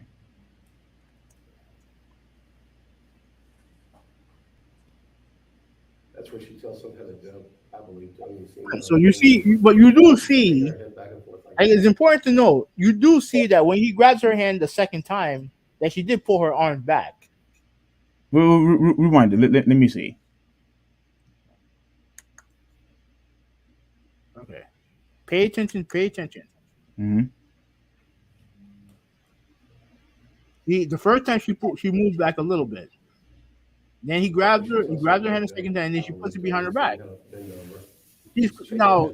But it looks like she's laughing. She could be laughing, but sometimes you laugh when you get nervous. You have nervous laughter. Hmm. Now they're shaking hands. Now, she did shake his hand. Because she's gonna kind of, when the people come up, she'll kick her leg. As she walks off, she's still talking. Oh yeah, that's the other part that it didn't show. There you She go. kicks her leg. Kicks her leg. And see right here, she can look back over her shoulder and think of Michael. Now pause it. Pause it. Okay. They claim he was leering at her. When he looks back at the bar, she's way gone. Because you're about to watch, she's gonna go over here, and that guy is gonna he's gonna get very visibly upset with her.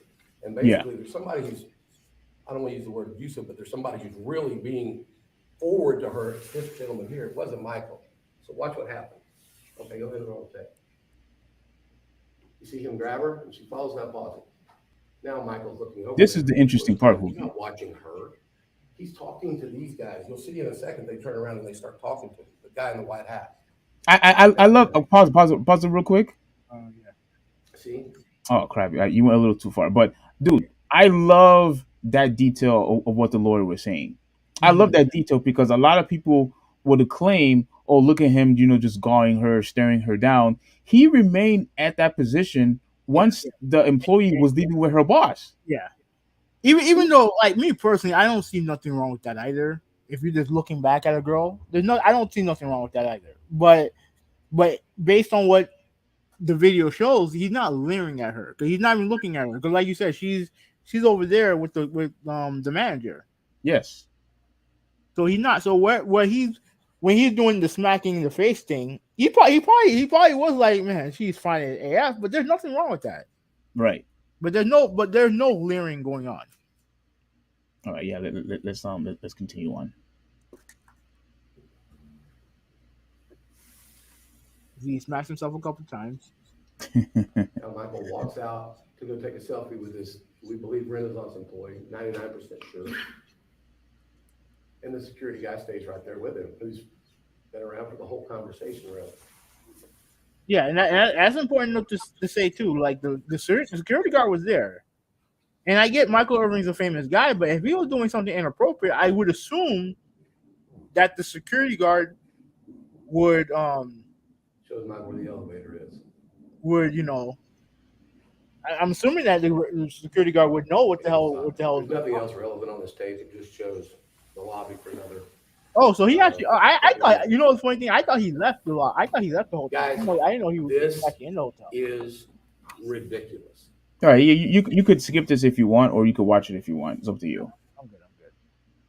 But yeah. So to me, okay. So what's your thoughts on this in general? Like what? Okay. what Yeah. So like I said, when we saw that video and we obviously went back and forth on it, the lawyer pretty much explained what was going on. All they doing was just socializing, and all of a sudden, you get a complete. This is the part that so irritates me. This is why you have these people right now who are so soft and they're just going to believe every single thing. Oh, I'm a victim. This happened to me, and without even trying to figure out what happened on the other side, you listen to what she has to say and then you run with it. Because clearly, all of a sudden, there's a complaint made to the NFL Network by Marriott. Yeah. Saying that Irving was doing something or that he said something that was inappropriate. And as a result, this is what really ticks me off. And I know you're gonna say, well, who cares? He's rich, like you always like to do. no, But as a result of that, he moved off air for the Super Bowl, for Super Bowl week. Let me say this. When you have a situation as serious as that, being accused, then you don't take that line down. I mean, it don't affect me, but you don't take that line down. Yeah, but I know you always claim that, oh, well, he's rich, No, but like gets fired or whatever. No. Yes, you do. For example, John Gruden. Oh, who cares? He's rich. No, but He'll be fine. He'll be fine. here's the thing. I think John Gruden did something wrong. He comes off as a bad person, so I don't feel sorry for him. I don't think Michael Irvin's a bad person. Mm-hmm. That's the difference. Like I said, I don't know what happened. Based on the interaction that we saw, definitely he wasn't leering at her. If anything, all he did was just holler at her. And I will always stand by that. There's nothing wrong with hollering at someone you're attracted to. There's nothing wrong with that. Now, there was an instant where he grabbed her hand, and in that instant she looked uncomfortable. No, I didn't. I don't think so. But go ahead. No, I mean, but to me, it looked at with no audio. We really don't know. We don't know for a fact what happened without any audio. But at the end of the day, all it was an interaction between two people, one person who's trying to holler at another. That's it. Mm-hmm. Whatever happened after that, because like they were in the same hotel. I would be stunned if based on, even though we don't know what the conversation was. I would be stunned if Michael Irving just left it at that and didn't try to at least continue the conversation with her, especially if you're staying in that hotel. You have the pull. You have the pull of being famous. You'd be like, oh, yo, who is that? Who is that girl working at the bar? And get her. Not to get her. I guess you could say get her name, or not, definitely not number, but you can get her name. You can talk to her or whatever. Well, but again, the reason why now you say, well, he didn't do anything bad. That's the difference between him and John Gruden. Okay, fair enough. But the problem is, though, not only was he pulled away from Super Bowl week, he was Yeah, also removed from First Take. yeah, and if he did nothing wrong, he has every right to sue Marriott or the lady, whoever. He has the right to do all that. He So has the to right. me, yeah, Okay, so to me, clearly everybody thinks he's guilty if you're going to remove him from all the programs. no, no, no, no, no. What it is that if you're going for what you're doing is making sure that he gets his legal stuff in order. Because here's the thing. Oh, come on, No, no, bro. no, listen to me. Listen to what I'm saying. If they find out that he's guilty and yet they let him continue doing the coverage, they look bad. They look bad. So they just took the easy way out. They didn't fire him. They didn't fire him. They just said, "Yo, just take a couple weeks off, get your legal stuff in order." That's it. And trust me. Compared to some other people, Hmm. that Michael Irvin got off easy. Trust me. There was a guy long time ago. I think his name was Harold something Reynolds. Let me see if I can find this story. Okay. Let me see if I can find this story real quick. Because he was an analyst in baseball, very popular. Let me see if I can remember his name. Is it Reynolds? Yeah, there we go. Let's go to his story. Let me see if I can find his Wikipedia page. Because he dealt with the same situation. He dealt with the same situation. Okay. So he was a former baseball player. Okay. Okay. So I'll share this. I'll share this. Share real quick.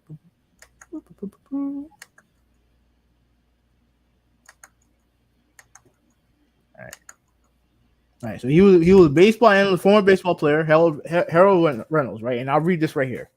Reynolds joined ESPN in 1996 as the lead studio analyst for Baseball Tonight.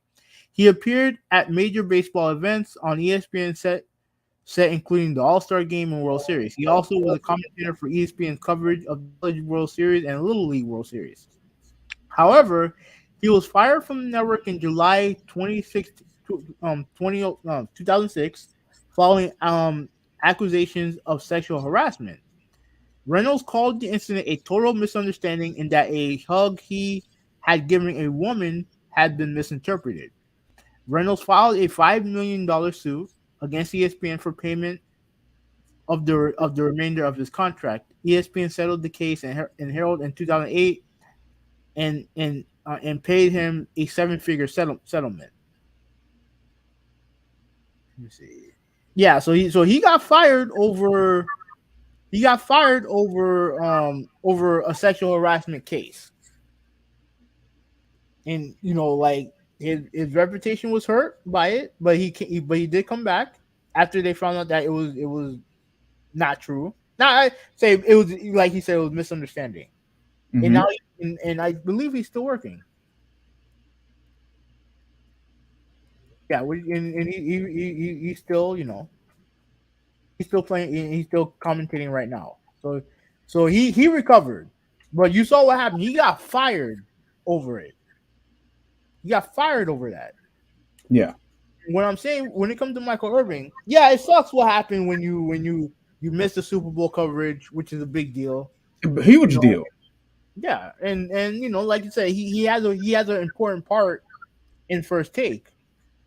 He always does the Monday show, and those shows do very well when he goes one on one with when they go one on one with Stephen A and stuff like that. It's a big deal for him. And like I said before, if all this stuff is untrue of this not happening to him, whatever, and he feels railroaded, he has every right, and he has every right to sue them. He has every right. But what ESPN and NFL Network did, they did the right thing because you can't have What? them. They did. They did because Oh my goodness, holy. I explained it, Steve. I explained this to you already. I Uh, explained it to you already. If he's guilty, they look bad. At the end of the day, they have to protect themselves. So at the end of the day, let him handle his legal troubles, and when he come back, and they find out that he did nothing wrong, then they just bring him back. And that's it. Okay, but the damage has already been done when you remove him from Super Bowl week and first take. Like that, The that's damage is why. done already for That's why. someone who is innocent. At the end of the day, first off, you don't know that for a fact. We already seen it. We know that for a No, fact. no, no, no. You don't know that for a fact. You don't know that for a fact. You don't have video of anything else that happened between them. You have no idea. But if he is innocent, he has the right to sue. He can't turn back time. As long as he keeps his job, he'll have more opportunity to do Super Bowls. He'll stay on that job for ESPN and NFL Network. At the end of the day, like at the end of the day, if he's innocent, he'll be fine. Okay, let me the reason why I disagree with that, because now I could be wrong. I'm going to look this up, but he was still in Paramount Plus when all this stuff was happening. Who? Irving, he was when he was removed from Super Bowl week and he was removed from first take. He was still in Paramount Plus. Well, first take, like since the football season's over, he wasn't gonna be on there anyway. He wasn't gonna be on there that much anyway. But like I said, the most important thing for him No, no, is the but you didn't address that though, well, just what because about Paramount Plus. I didn't know he was on Paramount Plus. okay, but here. So okay, so what you're saying is, so even though you didn't know about the whole thing with Paramount Plus, like that's besides the issue. Yeah, To me, if the guy is, because you have to take like I said, due process has to take place. You yeah, have to make sure if the guy is guilty first. To me, what you are doing, you are pretty much solidifying or pretty much giving.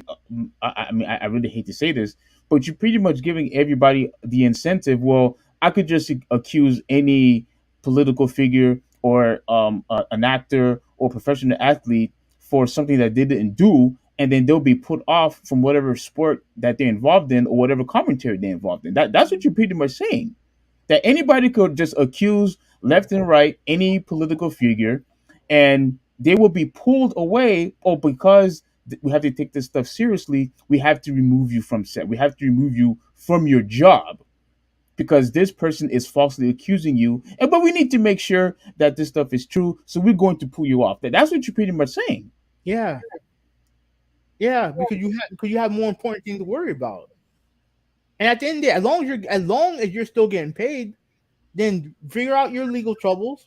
And then once you find out that you're innocent, then you're right back to where you're at. And then if you feel slighted, you can sue them back. You have options here. If you're innocent, you first off, like if they fire you over it and they find out that you're innocent, you have the right to sue them, just like what Harold Reynolds did. And if they don't fire you, you have the right to sue whoever tried to defame your character. You have every right to sue them. So you have options. So you miss a Super Bowl. It sucks. But at the end of the day, it's not the end of the world. It's not the end of the world. And if you feel that strongly about it, you can sue them back. You can absolutely sue them back, but you can't just sit there and let him just stay on TV with all this stuff happening. Because when they just were, if he's on TV one day and then it's announced and they show a leaking video of him drugging her and or sexually assaulting her, then who does obviously he's gonna make him look bad, but who else is gonna make look bad? ESPN for letting him on here, and despite the fact that this was going on, and while there was investigation, yet you still have this guy on here, and yet you have a video of this guy drugging and raping a girl on TV, or on while you're keeping him on TV. That's a bad look for the company. That's a bad look for the company. So the best course of action, give him leave, let him fight it out. Hopefully he wins, and then you bring him back. And while in the meantime he's suing them for trying to defame his character and trying to ruin his livelihood. Like if you're going to falsely accuse somebody of something, there are ramifications for that too. There should be. That rarely ever happens. It depends. Like I know there's definitely some cases where it don't happen, and that infuriates me. That because what you're doing, you're ruining someone's life, and then when they come out that they're innocent, oh, you'll be like, oh, I'm sorry, and then walk away. No, no, trust me. If that happened to me, bro, if that happened to me, bro, I'm not even gonna say what I would do because I don't know if just suing them will be enough. If you go out there, you lie on me on purpose just to ruin my life, and then once everything come out and I'm innocent, then you're gonna be like, oh, I'm sorry. Like I think it happened with someone who wrote a book, some female who wrote a book about a guy. Not she didn't write a book, she's an author, and I think you shared the story that she wrote a book. She's a famous author. She accused this guy of raping her. Years later, they find out that it wasn't him, and she just said, "Oh, she just puts out an apology letter." Yeah. That's it. That's fucking it. An apology letter. I lost 20 years of my life, and all you can do is give me a fucking apology letter. No, what I would do. I would try to get half her shit, half her money, whatever royalty that she gets from selling any book that she comes out with for the rest of her life. I want that. I want half because you ruined my life over something that didn't happen. Yeah, but I think you also have to take into account that, like I said earlier, whether if you are a sports figure, a political figure, an actor, a singer, religious figure, like, it doesn't necessarily matter when you are big time on TV and you have millions of followers, millions of people supporting you and whatnot. Clearly, there's a potential chance that you can be a target for something that you clearly didn't do. Absolutely. And here's the thing. The reason why I'm happy what Paramount Plus did, to me, it seems like they're waiting to see if he's actually guilty or not. Yeah, and that's To what they did. me, oh no, okay, no, you disagreed. You agreed for what First Take and what the Oh, NFL so, Network said. he's still on Paramount Plus. Yes, Okay. I'm on their side. I'll tell I'm you on right their now. side. If they were on regular TV, he wouldn't be on. What difference does it make? Millions of people are still watching. Not to the same extent that is watching via live TV. Oh come on, but it still changed the principle. The Dude, principle is not the same. I'm telling you right now. I don't watch Paramount Plus to watch Michael Irvin. I don't like we don't watch Paramount Plus to watch Michael Irvin. That's fine. If he was on, if I'm telling you, if he was on live TV, he would be on sabbatical. He absolutely would be. I don't know because the I mean Paramount Plus or ESPN Plus to me I don't really necessarily see that huge of a difference between that and just regular ESPN. You know what I'm saying? Like it's you still on a service where millions of people could still view you and watch you. That's true, but I think the outrage would be higher if he was on actual TV and not Paramount Plus. Yeah, well, I'm on. Well, you could be right, but I'm on their side. I'm completely on Paramount Plus side because That's fine. he, Like I said, no, go ahead. My bad. yeah, because to me, I think it's wrong what NFL Network did because I guarantee you for somebody who partake in football, right? Who people consider him who one of the elite wide receivers. He obviously is a Hall of Famer, and for him to be pulled away from not one but two different networks. But yeah, you have one network that decided to keep him. To me, I think that's a bad look on ESPN, in my opinion. Now you may not think so, and you on their side, which is fine. If you want to be on No, ESPN today, that's fine. it's not about being on side. This is Well, about but you agree that they did the right understanding. thing, that was It's the right about policy. it's about understanding what their mindset is. It's about understanding what their mindset is. They don't want a situation where they just have this guy on TV, and then the next day comes out that he actually is guilty of these awful crimes. and ultimately it makes them look bad, and they want to avoid that. At the end of the day, they just want to avoid it. No, to me, it would have made them look bad if it was if it was the same situation of what was the running back from the Ravens? Crap, what was his name? Ray Rice. Rice. Yeah, it would if it was something to a point like that where they had evidence, a sufficient evidence, and then they still decided to keep him on the team, to still decide to keep him on the league, then I would agree with you. I mean, Baltimore did that with Ray Rice. Like after the whole incident happened, I mean, really the only time where he got really punished was when the video came out.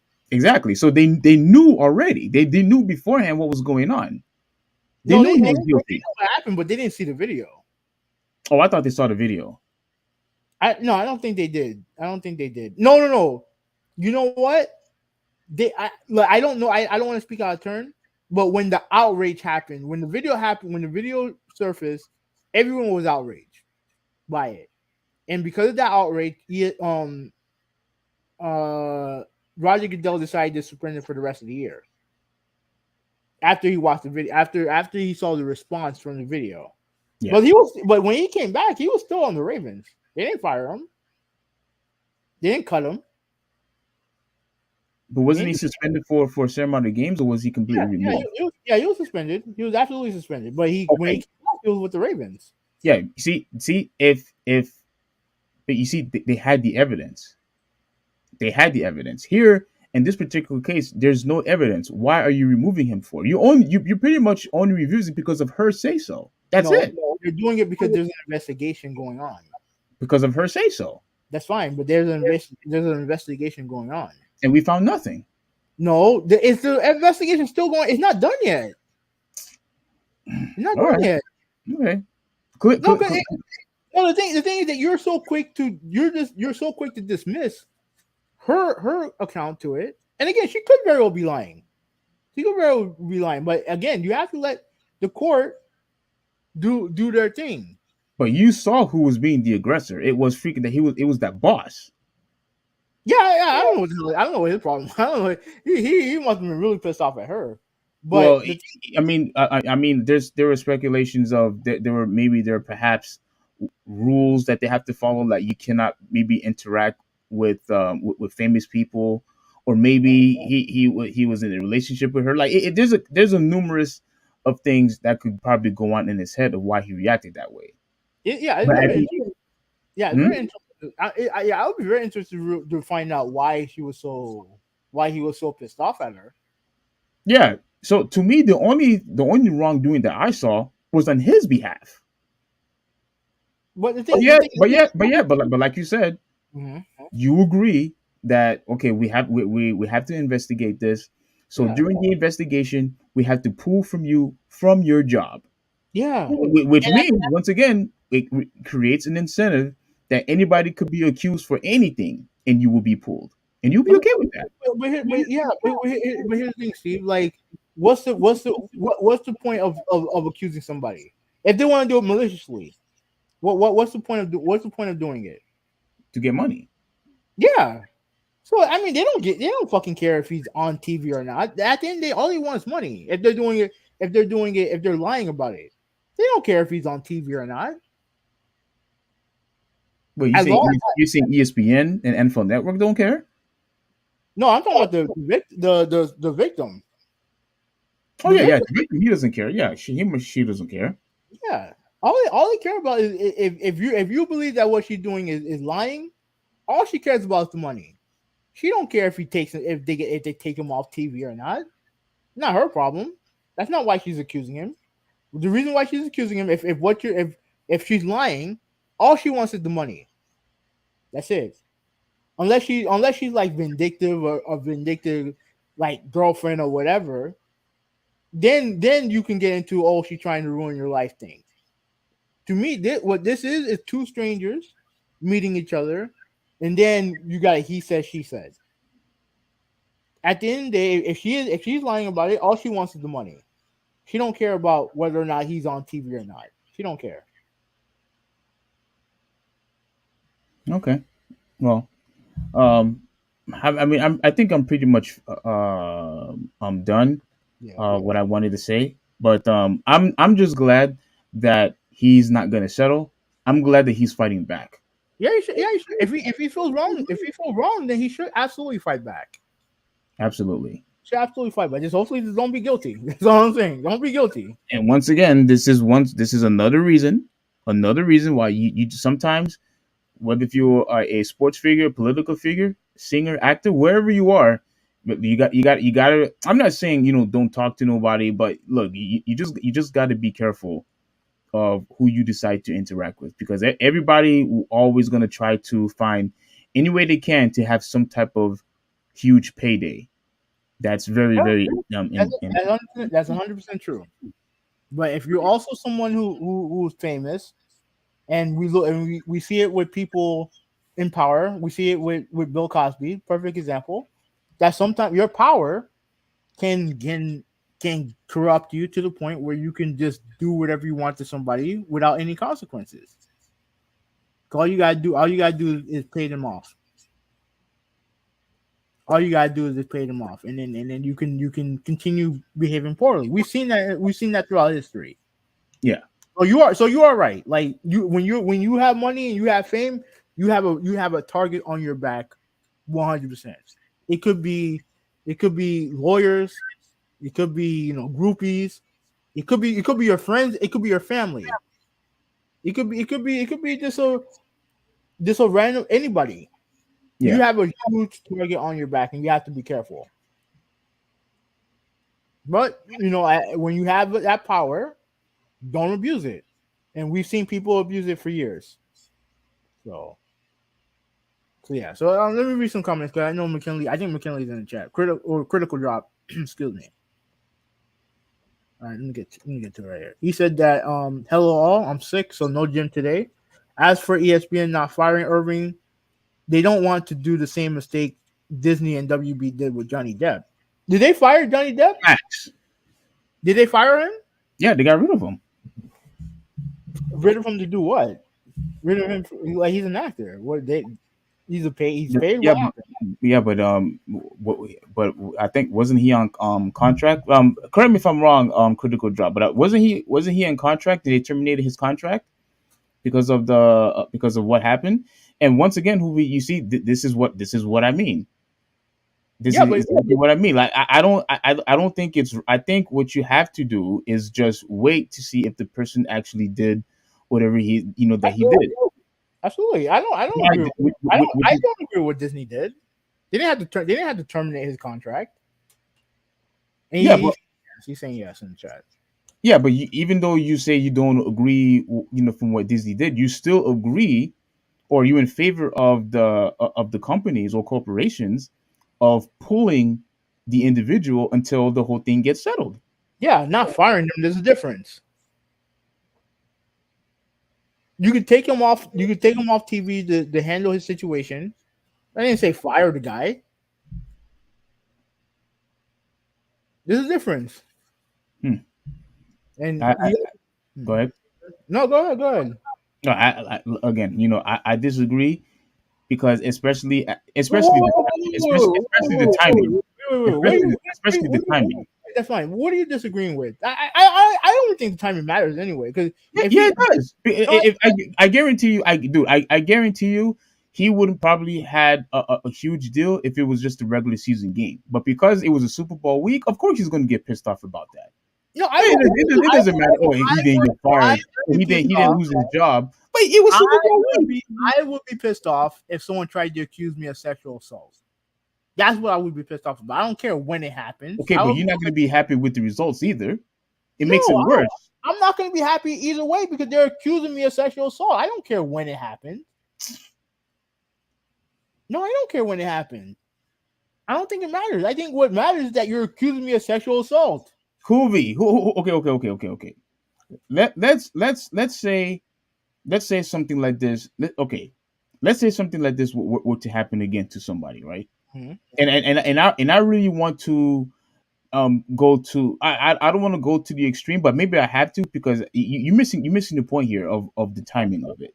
I don't think If if you were going to be rewarded for, let's say, at the Hall of Fame, or if you're going to win an MVP award, or you're supposed to host the NBA championship game, or you can't do none of those things because we have to make sure that you are not guilty, from these allegations. Yes, the timing matters. Of course, you're going to get upset about the person falsely accusing you, but if you are missing special events, special moments that you're supposed to be hosting, like the Super Bowl, yes, you're going to get upset about that. Of course you are. This is not a regular season game we're talking about. This is not even the playoffs. We are talking about Super Bowl week, and you cannot partake. You cannot partake in these events. Of course, you're going to get upset in situations like that. Hoovy, come on, man. I think the accusing is the most important thing, not the timing. The timing is not what matters. It may bring up red flags about opportunism, but at the end of the day, like someone's accusing me of sexual assault, I'm going to take that very seriously, no matter when it happens. I'm going to take that seriously because I'm gonna be like, yo, I didn't do this at all. Like I don't like I don't care when it happens. If you're accusing me, then yeah, I'm gonna have to fight back. So all right. So he also Oh, said that yeah, go ahead. also breaking news: the Kang actor, so-called victim, taking back her allegation. So Ah, I well, heard, yeah, I don't know if you heard about him getting arrested yesterday. yes, yes, And, he got arrested. Yes. yeah, and then apparently the victim is taking back what she said or whatever. Okay. Yeah. Well, okay. You see what I'm talking about? You see what I'm talking about? Ruining people's lives, ruining people's jobs, and the fact. Look, I'm not upset with you that you agree with ESPN and NFL Network. I'm not upset with you about it. But once again, you see how important it is. Just wait to see if the guy is guilty or not, man. Which is what my overall point is. No, no, no, it's not because you agreed that you said that he or she should be removed until the allegations get resolved. Yeah, not fired. You keep thinking, oh, they should get fired. No, they say you remove them from the job. You still pay them. You don't fire them, but you have to make sure that they get their legal situation in order. I mean, okay, one last question before we move on. One last question. Oh, you say remove them until they get the whole thing resolved. That's what you're claiming.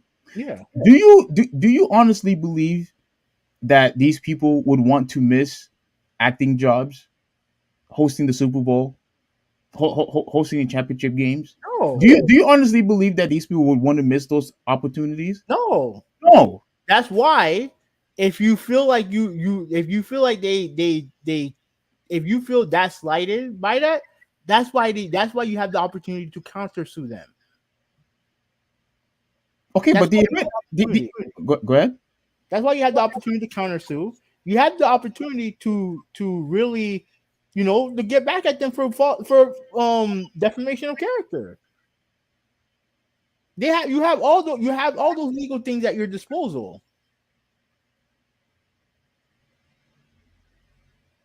You have everything at your disposal. Because here's the thing, I just thought about this.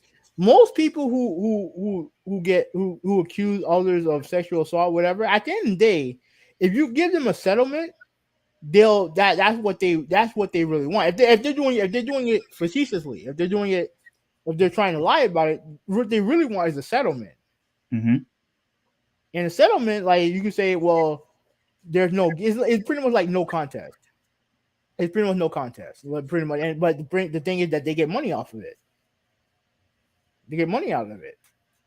And to me, like I'm not okay. I'm not okay with that either. It's not if I know I did something, if I didn't do nothing wrong, I'm not paying them. Absolutely not paying them. But at the end of the day, all the stuff that you're complaining about, there are legal ways to combat that. There are legal ways to combat that. I mean, I get it.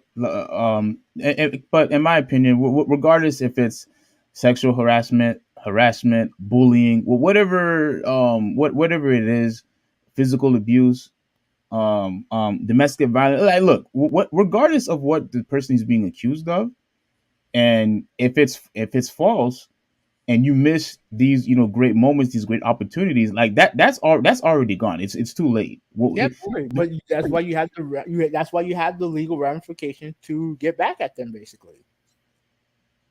I don't think he's going to get back. I don't think he's going to do anything to ESPN because I'm pretty sure he still wants to work. No, no, 'cause, like they didn't do nothing. They didn't do nothing wrong to him. They didn't do nothing wrong to him. They kept him employed. That the reason why Harold Reynolds sued ESPN, because they fired him over a misunderstanding. Hmm. They fired him. They did the wrong thing. They fired him before finding out all the facts. And Right. he rightfully sued them to get the money that he was owed. I hope he got more than that. Yeah, I think he did get more than that. But he fought for the money that he was owed to him because ESPN acted hastily over the situation. Instead of doing what they do now, which is waiting for the results to come in, they just up and fired him. Okay. All right. Looks like you got a couple more comments before we go to the next topic because I think I'm pretty much done. Like the last thing I'll say is I hope he wins. I hope he gets his job back. But clearly, I think he will.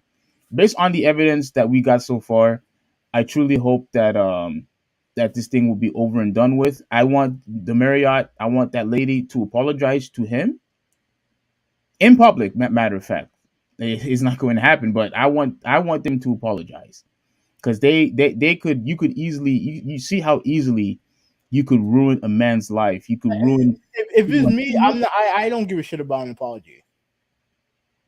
I'm not. Like really, if it's me, I'm not accepting an apology. That's okay. That's fair. If That's that fair. apology comes with bags of money, if it don't come with bags of money, I don't want no apology. Yeah, that's fair. Yeah, I don't want that apology better come with some change, lots and lots of change. Yeah, I like that. No, same for me. How is it that now everything that I have worked for, everything that I have built, all the time and sweat and sacrifice that I've made has the potential to go away because of you want to have you want to falsely accuse me just so you could get some money, but you want to sacrifice my life just for your gain. No, man, get the hell out of here, man. But go ahead with the comments. All right, so Brian's in the chat. What's going on, Brian? He said, "Yeah, don't believe no woman.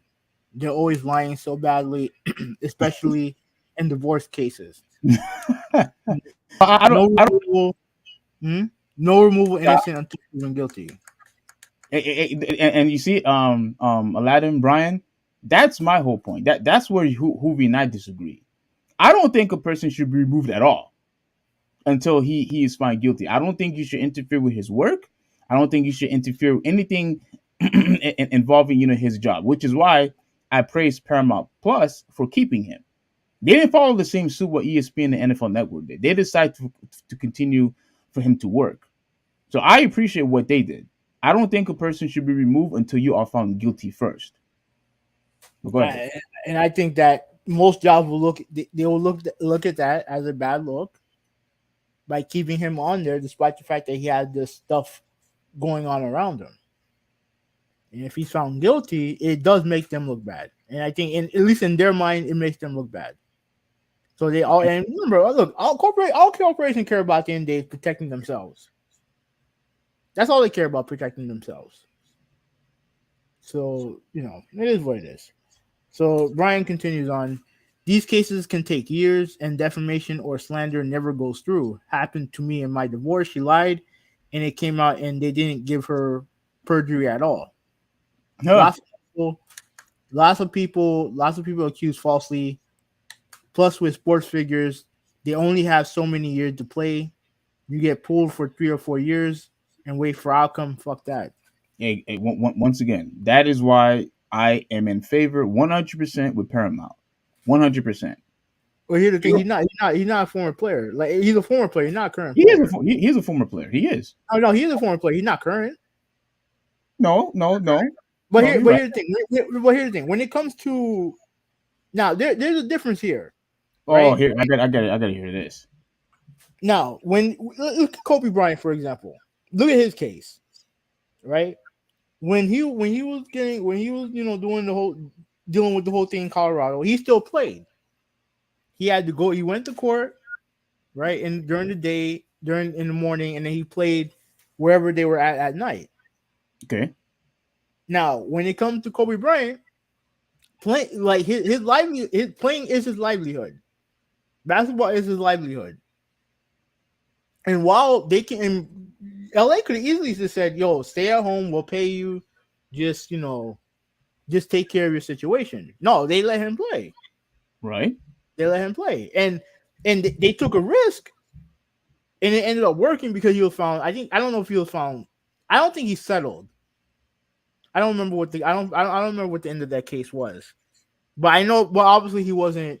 He didn't go to jail for it.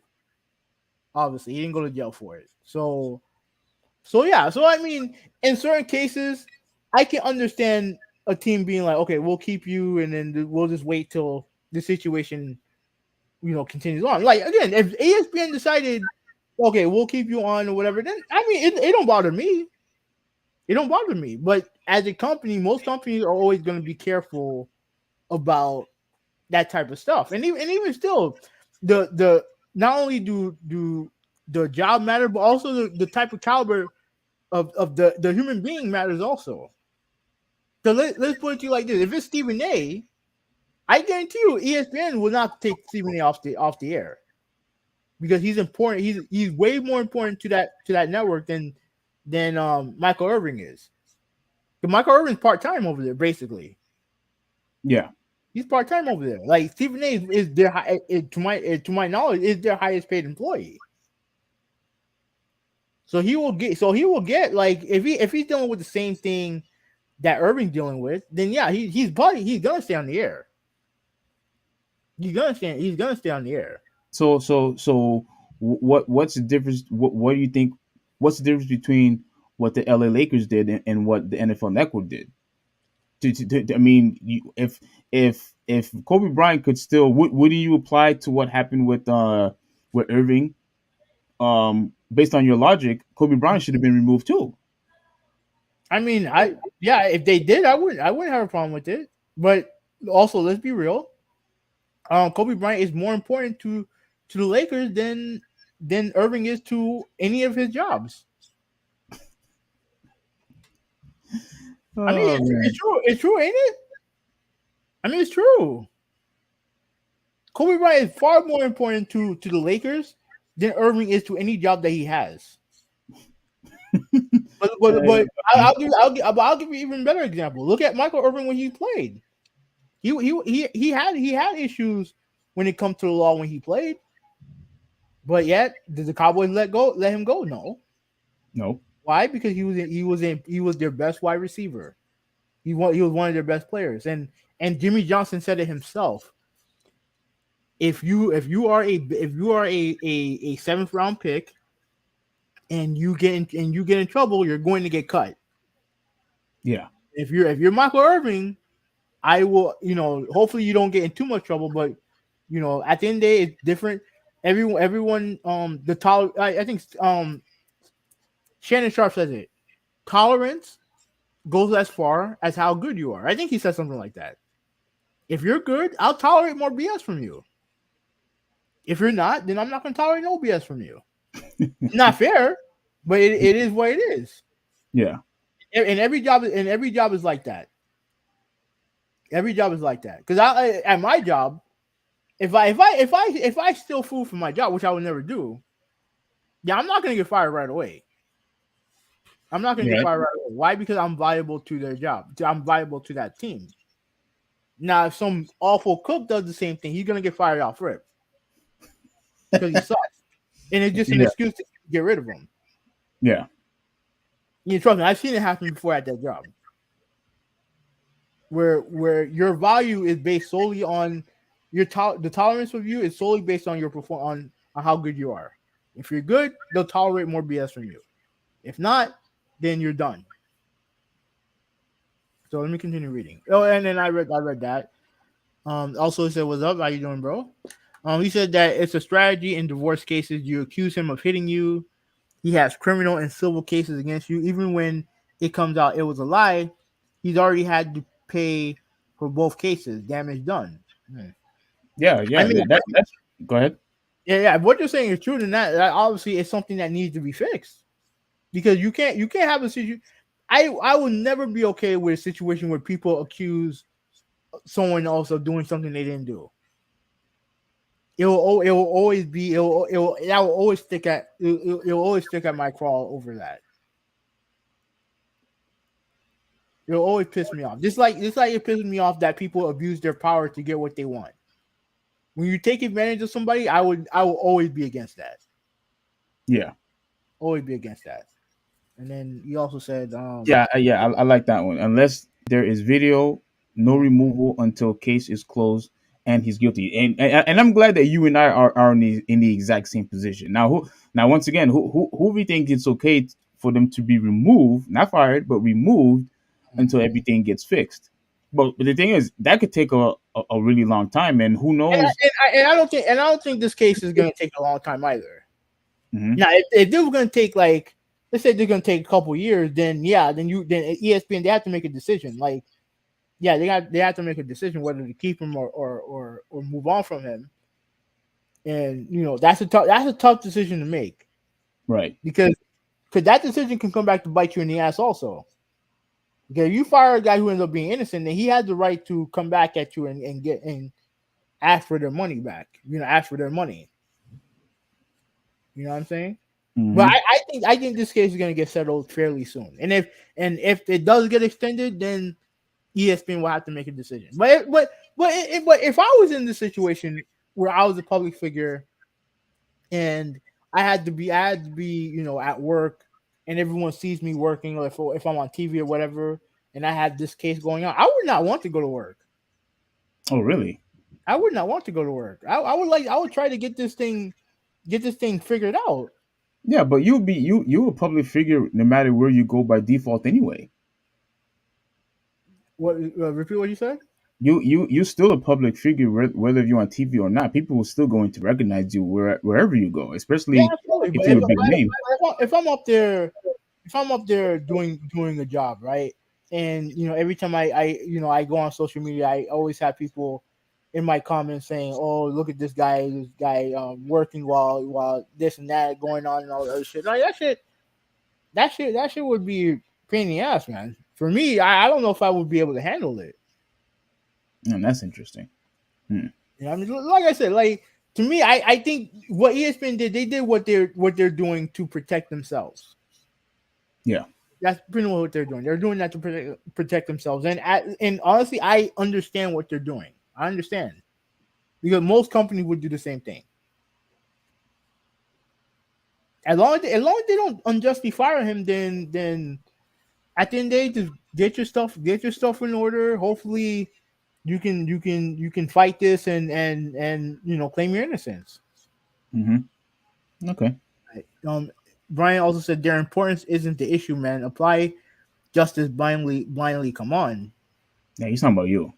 But what their importance isn't the issue. No, it is the issue. When it comes to like I can't speak for what happened in your situation, but when it comes to these athletes and corporate heads, their importance do matter. If it's cases like this, unless it's something like murder, yeah, their importance is does matter because I can tell you this right now. If it was Mark Madsen, who you know who he is, right? The guy, the backup center for Shaq for the Lakers during Okay. those. Yeah. Yeah, if he got caught in the situation that Kobe Bryant got caught in, he ain't gonna be on that team the next day. They're gonna call him and be like, "All right, see you later. You're on your own." Why? Because he's Mark Madsen. At the end of the day, he's a nobody. Kobe Bryant was their second best player on the team.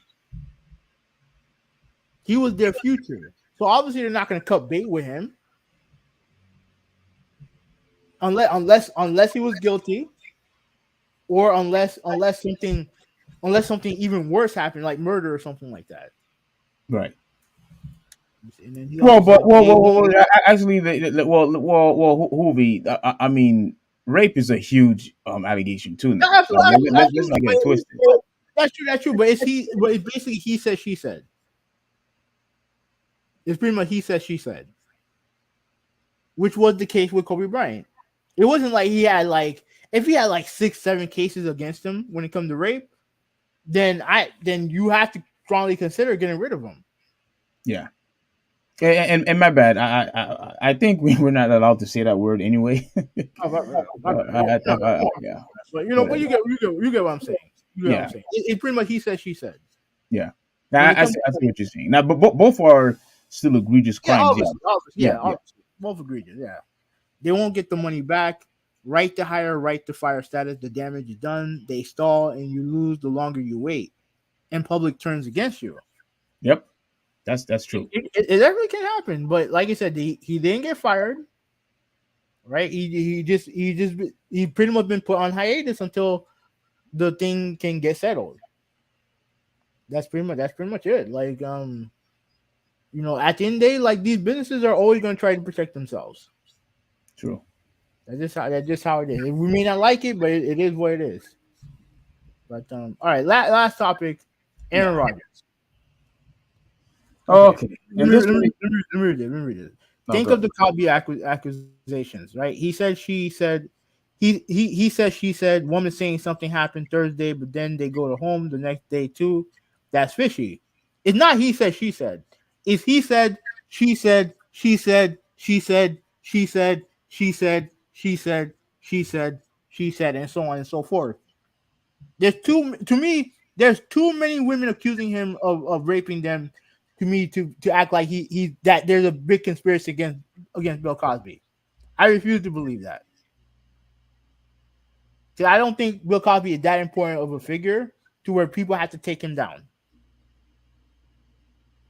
Bandwagon women. I mean, then what? Before you continue, you're right when you said that. Oh, she said, she said, she said, she said. But what I think what he's trying to say is, at the end of the day, it's still a he said, she said, But there's regardless too, of how but there's many. too, there's too many women. There's too many women accusing him of rape. Way too many. And I'm sorry if you have multiple women accusing you of rape, there's something weird going on here. And I refuse to believe that all these women know each other to the point where they would collude to get him fired. He had the number one show in the '90s, for 9 years. Okay, and nothing happened. Nothing came out. So what's the point of going after him now? What would be realistically? What would be the point of going after him now? Realistically, for money? He had money. He always had money.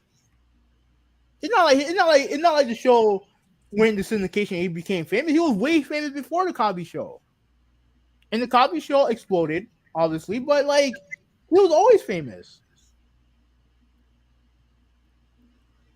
He's always been famous. And he said that he was Kobe times 100. I mean, we can debate that, but at the end of the day, only one woman came out against Kobe. Only one.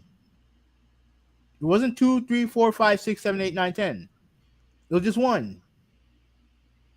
As opposed to Cosby, who had a whole bunch. I'm just trying to put logic into the situation. If you're going out of your way to you sign, if you have a laundry list of NDAs, right, saying non-disclosure agreements to women, just so that they don't try to sue you or whatever. What are you hiding? Now, I'm not saying Cosby did this. I'm just going to the Vince McMahon stuff, right? Like he had multiple NDAs trying to hide relationships from women. When mind you, the guy was fucking married. Mind you, the guy was fucking married. You wanna? That's actually. Yeah, I mean, yeah, that was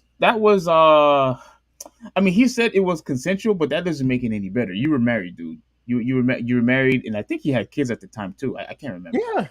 Yeah, you were married, and bro, she's gorgeous. I don't care what anybody says. Like his wife Oh, drives his gorgeous. you talking about Kobe? Yeah.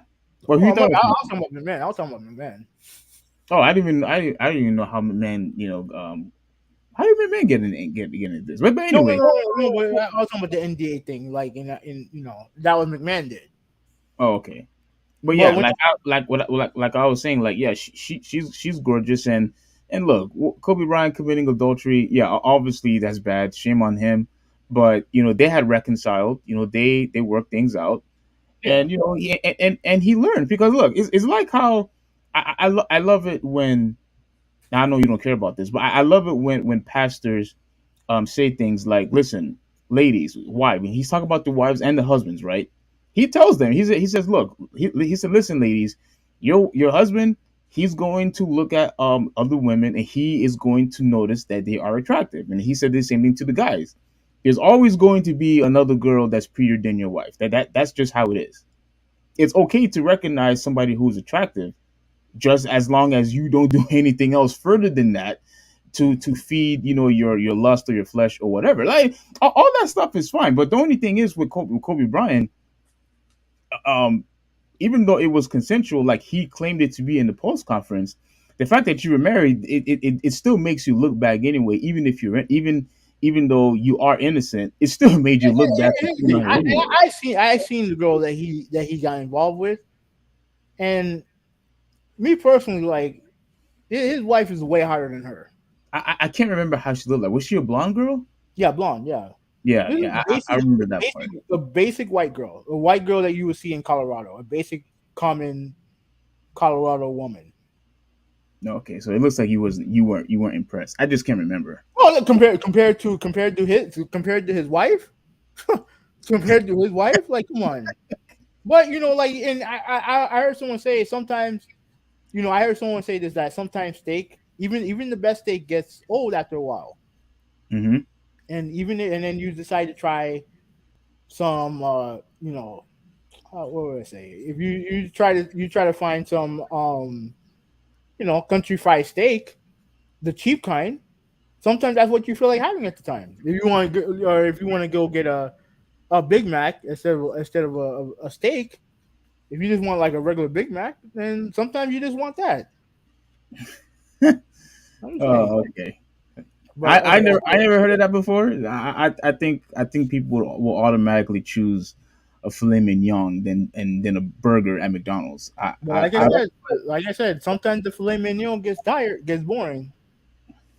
I'm telling you, I'm being dead ass serious. Like sometimes that gets boring. That's why I don't go to Chili's that often because I don't want to spoil myself from always having the you know how I always get the chicken Alfredo. I love it. It's my favorite food ever. Hmm. And I don't go there all the time because I don't want to have it every day. Because it's gonna get boring after a while. Yeah, You know what I mean? So I have to eat it on special occasions. that's fair. That's fair. Right, so yeah, Kobe got accused more too, didn't he? No, to my knowledge, no. It was just I one. I It was don't. just one woman.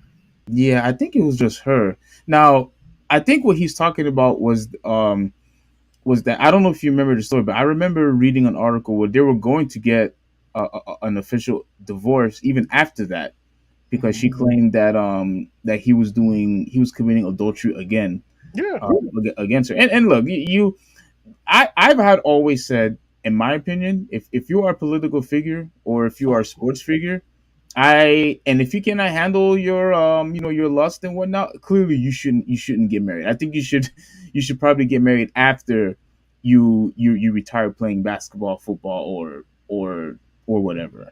In my opinion, especially if you can't put your lust in check, yeah, you don't get married. I've heard there's a lot of adultery stuff that goes on in the yeah, professional sports field. yeah. And look, I'm not gonna say it's easy because it's hard because, like you said, you're in the public eye. You got all these women coming after you. Have good looking women. You have famous women coming after you. It's hard. I can understand. I can understand it being difficult. Yeah. So, So he said one liar, 200 liars. Who cares? It doesn't make it more guilty. I'm Oh, sorry, bro. he's talking about you Yeah, about the whole yeah, Cosby yeah. thing. Yeah. Look, if it's just one person accusing you, then it's more believable than having 20 people accuse you of doing the same thing. I'm sorry. If there's 20, I don't believe that 20 people will conspire to take me down. I don't know. I don't know 20 people. Period. I really don't know 20 people. Period. Yeah, stop lying. So Yeah, you do. no, When it not comes to not friends and family, yeah, you do. okay. Okay, friends and family, not 20 random people.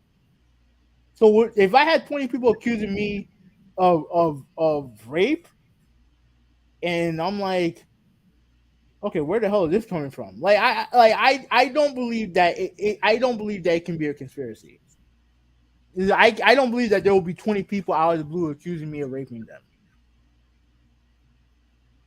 You know what I'm saying? There's something to it. There's something more to it than that. And when it comes to Cosby, there is. There Yeah. absolutely is. And I don't care if you have one of them who lied about it. The fact is you have 30 other people coming out and saying that he raped them. And why would they? Why would there be a situation where you have like 30, I don't know the official number, but you have 30 people coming out and saying that you did this to them? What would be the point? He was like, by the time this whole thing happened, he was already old. He was already like, he was literally like, I know he's still alive, but he's near death. Mm-hmm. Like he can't see. Like like what's the point? Of course, yeah, and I agree. There's more, and we also mentioned this before you got here, Brian. That yeah, when you are rich, you do have a target on your back. Absolutely, you have a target on your back. But I'm sorry, but 30 people accusing you of rape is not. I'm sorry, man, but I can't buy that. And 20 years later, it's for the money. I mean, dude, he's been famous for years. He was famous for years before the Cosby Show. Well, that and Brian, that was the whole crazy ordeal that me, Hoovy, and Randy, we all three of us was arguing about this. That to me, the fact that it was 20 years later is why I thought it was very suspicious. Why are you going to complain about this 20 years, down the line, 2 decades? Like I thought that was very, very, very suspicious. Anything can happen in freaking 20 years. Yeah, but do you honestly think that you can find 20 people who would accuse you of doing the same thing? I think with 20 years, that has plenty of time to accumulate, man. 20 years you're talking about. Yeah, 20 women who would accuse you of raping them. Me? No. I'm talking about for him. Because he's a public figure. I'm not. And okay, that's true. But why do you think that people would just randomly just accuse him of raping them? When they could do it to Lil Wayne, they could do that to any celebrity who was hot back then. I mean But the they same killed thing. this old guy? The same thing. What we just seeing right now with Irving. Somebody just accused him for sexual Oh, it's assault. one person. But it's just one person. It's just one person. If only one person accused Cosby of raping them, then I wouldn't be saying, oh, he's guilty, he's guilty, he's guilty. I wouldn't be saying that. If it was just one, yeah, hell, even if it was like two women who did that, and if let's say if they're two women and they're linked together, right? Mhm. Then you can be like, okay, there's something weird going on here. I think they're trying to come there's a collusion going on here. But 20 women, 20 plus women, I just don't buy it. I just don't buy it because it would be happening more. It would be happening far more often. Okay. All right, so Brendan B is in the chat. I don't know if you know him or whatever. Brendan B, what's going on? Yeah, he said that Cosby brought up how wonderful putting Spanish fly in a woman's drink multiple times, including on Larry King. Hmm. That's interesting. I didn't hear that, but if that's the case, then that's not good. Let me read Um, this thing. Cosby brought up how wonderful putting Spanish Fly and Women's Drink multiple times, including on Larry King. Okay, you said multiple times. Do you know where? Like, is there? He said Larry King. So I'll look for the I'll look for the interview. And yeah, I'll look for the interview. We can't do it now because, like I said, we still have one more topic to go. Oh my gosh, we're already in 3 hours. How is that possible? Uh, and then Brian said that they want an easy settlement. I mean, I guess, but like, just 30 people doing this want a settlement over a guy who can't see, who's an old man. When you have tons of people who are actually out there making money, you can do that to them, but yet no, it doesn't happen to no one else. It only happened to him. And I'm sorry, like and if what Brendan's saying is true, then yeah, absolutely. I think that he's guilty. All right, Brendan B continues. He absolutely thought it was okay to drug women to get them in bed because Cosby was untouchable, and you feel like you can't speak out, but what others tell the same story, you become empowered. Oh wait, nobody accused Irving of sexual assault. No, they didn't. I think what was it? It was sexual harassment, right? Yeah, sexual harassment. Yeah. Yeah, sexual harassment. At least that's what the article states. It was sexual harassment for for Irving. Yeah. I get it. I get it, Brendan. I got you. Search YouTube, Bill Cosby, Larry King, Spanish Fly, and watch the video. All right, I'll do that. I'll do that.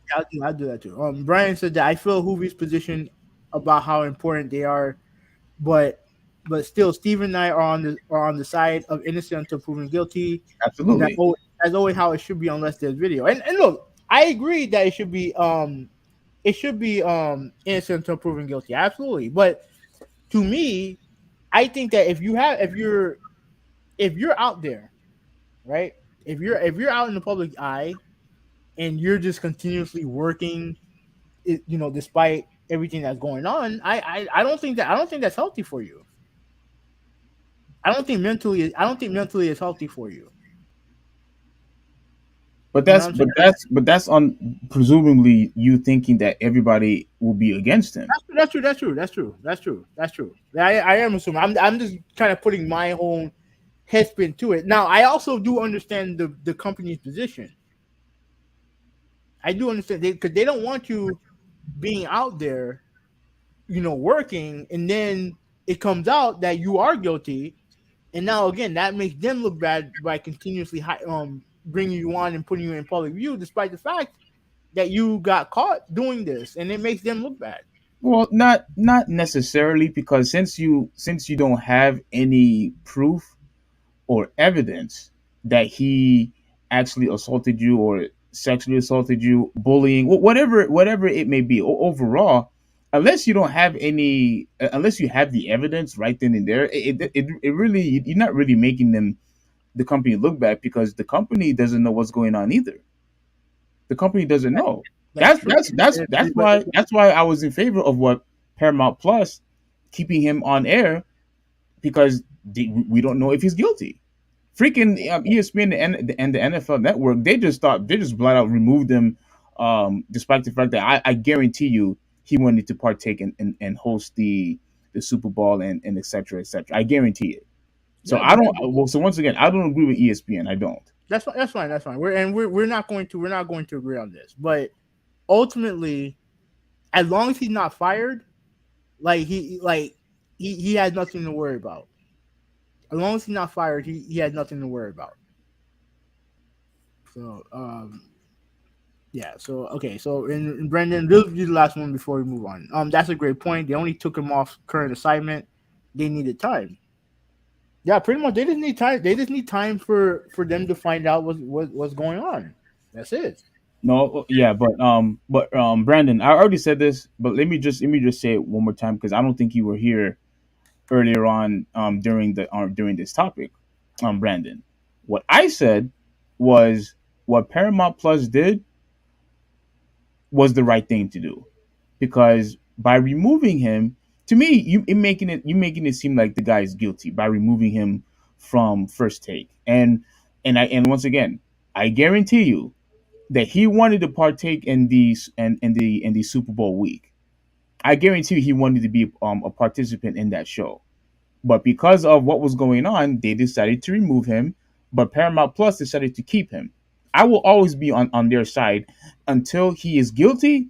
Then you remove him. It doesn't make you look bad because you're removing him once he's guilty, and at least for me. But I understand of protecting your brand just in case, and I understand what Wahoobi's saying about what happened if he's guilty and they have video footage and yet he's on the show at the exact same time while people are just finding this stuff out. Like I understand that, but due process still has to take place first.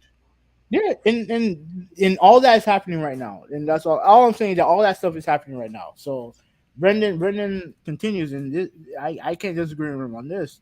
He said, except Irving was arrested in a hotel with cocaine and hookers. I think he was married at the time. He has been accused of rape multiple times in his life. Things are different for this man. He gets himself in situations that aren't good for business. This is not his first time. And no, and I mentioned that he's had issues with the law in the past.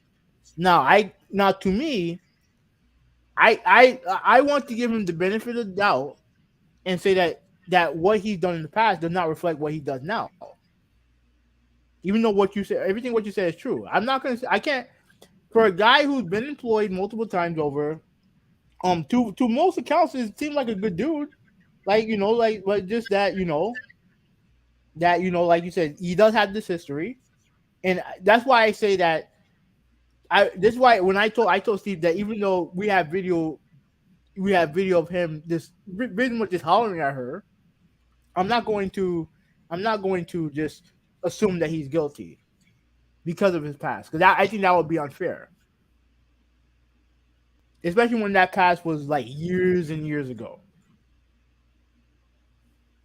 You know, it was years and years ago. But we do have to move on. Like I do have to go to work. So Yeah. It's oh, are you gonna read the like? Okay, my last no, thing. I read everything. I read everything. Yeah, my last thing is look. I know what you're saying is legit, Brandon. Because if he has been arrested in a hotel, with cocaine, which is a drug that nobody's supposed to be having in your possession in the first place, and you're gonna mess around with hookers, which makes it worse if you were married. Yeah, and look, a lot of these people who have money, they do these things countless times. Like you wouldn't believe it. Like they do these things a lot.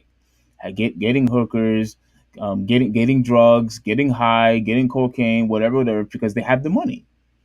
Now, for me, I will always stand by and say that it is really really stupid that you are going to have these people coming into your hotel room or your house, whatever. Because remember, they don't have anything to lose. You do.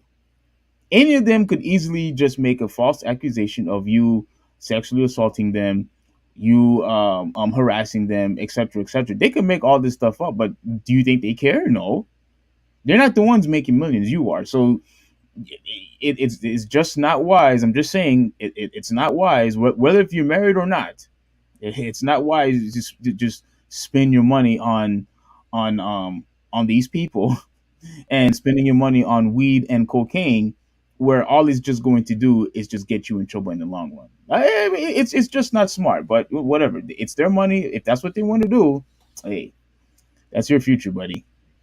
Okay, So, but so I'm not going to use that against him. Now, once again, we have to forgive. We have to give people a second chance. And as far as this particular case, I don't think he's guilty. The video proves it. he said that, but it does. I'm not saying he's guilty in the past, but he is guilty of getting himself in situations that do not look good. Past don't reflect upon brand, and his last rape accusation was 2017, I think. Hmm. Hmm. I have to look that. Yeah, We'll me have, too. Yeah. yeah, but we're not saying you're lying, Brendan, but we do have to look that up. But we do have to move on. We do have to move on. Yeah. Yeah, But, last but, time. but, but good discussion though. I liked it. That was good. But now the last topic I want to talk about is Aaron Rodgers. So we're sticking with sports again. So Aaron Rodgers, he gives the Jets a wish list of free agents. Sources say. Now I'm going to read this. I'm gonna read it as quickly as possible. For the sake of time. Mhm. But before I do, I'm a little. Look, I love Aaron Rodgers. As you all know, the Jets and the Green Bay Packers are my teams that I care about. I grew up with the reason why I love the Green Bay Packers is because I love Brett Favre. He was one of my favorite quarterbacks that I had always looked up to ever since I was a kid. And the Jets, I just love the Jets because they were a rival against Miami.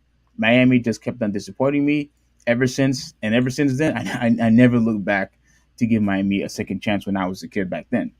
Now, regarding with Aaron Rodgers. And you chose a bigger loser than the Dolphins were. Now, we'll discuss that another time. Speaking of Aaron Rodgers, here's the thing that I have to say about him. Right, a lot of people, and I constantly hear this about Roy because we always talk about football or whatever. He claims that Aaron Rodgers is a prima donna like LeBron James. Hmm. Always want whatever that he wants. It's always my way or the highway. I'm the best. No, nobody could touch me, etc., etc., etc. Now, I do agree that LeBron James do the exact same thing. He does call himself that he's the best player in the world, saying that I am the king. Blah blah blah blah blah. Aaron Rodgers do the exact same thing. To me, this is a worst thing that you could do, in my opinion. Because first off, you're not even signed him to the team yet. You haven't even signed him to the team. How is it that you're going to make a wish list of you want this player, you want that player, you want that player, where you have done nothing for the team? Did you take us to the Super Bowl? No. Did you win the MVP for it when you was in the Jets? No. Did you take us to the playoffs? No. So we don't even know how you are going to perform. We don't even know if you're going to stay healthy. How dare you come to an organization and say that you want this thing, you want this thing. Once you get those guys that I want, then I'll sign up to your team. No, no, I don't appreciate that. As good as you are, I don't appreciate that. I understand that you were an elite QB. I understand that you were in the top three with Peyton Manning and Tom Brady. I get it. I understand you won the Super Bowl in Green Bay, but all of that is in the past. You hanging out with Peyton Manning and Tom Brady back then being in the top three. And look, once again, like I said to Hoovy before, I would even gladly have him take the first pick out of those three quarterbacks. You were top tier. I get it. But you're not top tier anymore. You're not with Patrick Mahomes. You're not with Josh Allen. You know what I'm saying? To me, you're like probably like in the middle of the pack now because the young guys are taking over. And what have you done for the Jets lately? Nothing, because you never played for the team. And yet you want to claim that you need this guy, and this guy in order for you to be a participant and sign a contract for the Jets. So let's continue with this article, right? So if quarterback Aaron Rodgers lands with the New York Jets in a trade, he would like be surrounded by some of his BFFs. The Green Bay Packers star has supplied the Jets with a. Can you see this? Yeah. Okay, with a wish list of free agents he'd like them to pursue and acquire, and it includes Odell Beckham Jr. Sources told ESPN. Predictably, the list also has three former Packer teammates, wide receivers, Alan Lazard and Riddell Cobb. Cobb is good. I appreciate why he wants Cobb. I get it. And tight end Mercedes Lewis. Lazard agreed to a 4-year, $44 million contract with the Jets on Tuesday. A source told ESPN, confirming a report by TheScore.com. The two sides still are working through final details of the contract. The Jets have expressed interest in two other Packers free agent, sources told ESPN Adam Schefter. It is not known whether they have reached out to Beckham, but they were presented at his open workout for the NFL teams last week in Arizona. Beckham, who has recovered from major knee surgery, is looking for a new team. It goes on. Rodgers has never played with Beckham, but they're friends, and the quarterback has said in the past that he'd like to team up with him at some point. The Jets have three returning starters at receiver: Garrett Wilson, Elijah Moore. I think they just signed a contract with Elijah Moore. I think, Mhm. and Corey Davis. Wilson was the NFL Offensive Rookie of the Year. Davis could be expendable as he is due to a non-guaranteed 10.5 million in the final years of his contract. The Jets also have former second round pick and Denzel Memes. All right. Do you have anything to say before I continue? No, finish up and then I have something to say. Oh, you got something to say? Oh, about what I said earlier? Mm-hmm. Okay. All right. Fine. You want me to? All right. All right. Let me go to the stuff that's important. No, I would read the next part. The Next next paragraph. part. The next paragraph. Um, this one here. The Jets No. offensive coordinator. No. Yeah. No, yeah, you're right. You're right. The Jets offensive coordinator Nathaniel Hackett was the Packers coordinator for 3 years, so he got a chance to coach Lazard and Lewis during the stretch. He had Cobb for only 1 year in Green Bay in 2021. Going way back, he was the Jacksonville Jaguars staff in 2016-2017 during Lewis' long tenure on the team. The Jets might see Lazard as a replacement for Davis, but Rodgers' influence seemed to be driving the interest in Cobb and Lewis, number 38. The Jets have good depth at tight end and don't need any reinforcement, but Rodgers has spoken highly of Lewis. A guy like Mercedes Lewis, he's an important cog of in the wheel of the locker room and the momentum of the team. Rodgers said during the appearance on Pat show in January, "That's a guy I want to finish my career with. If I'm playing, I want that guy next to me."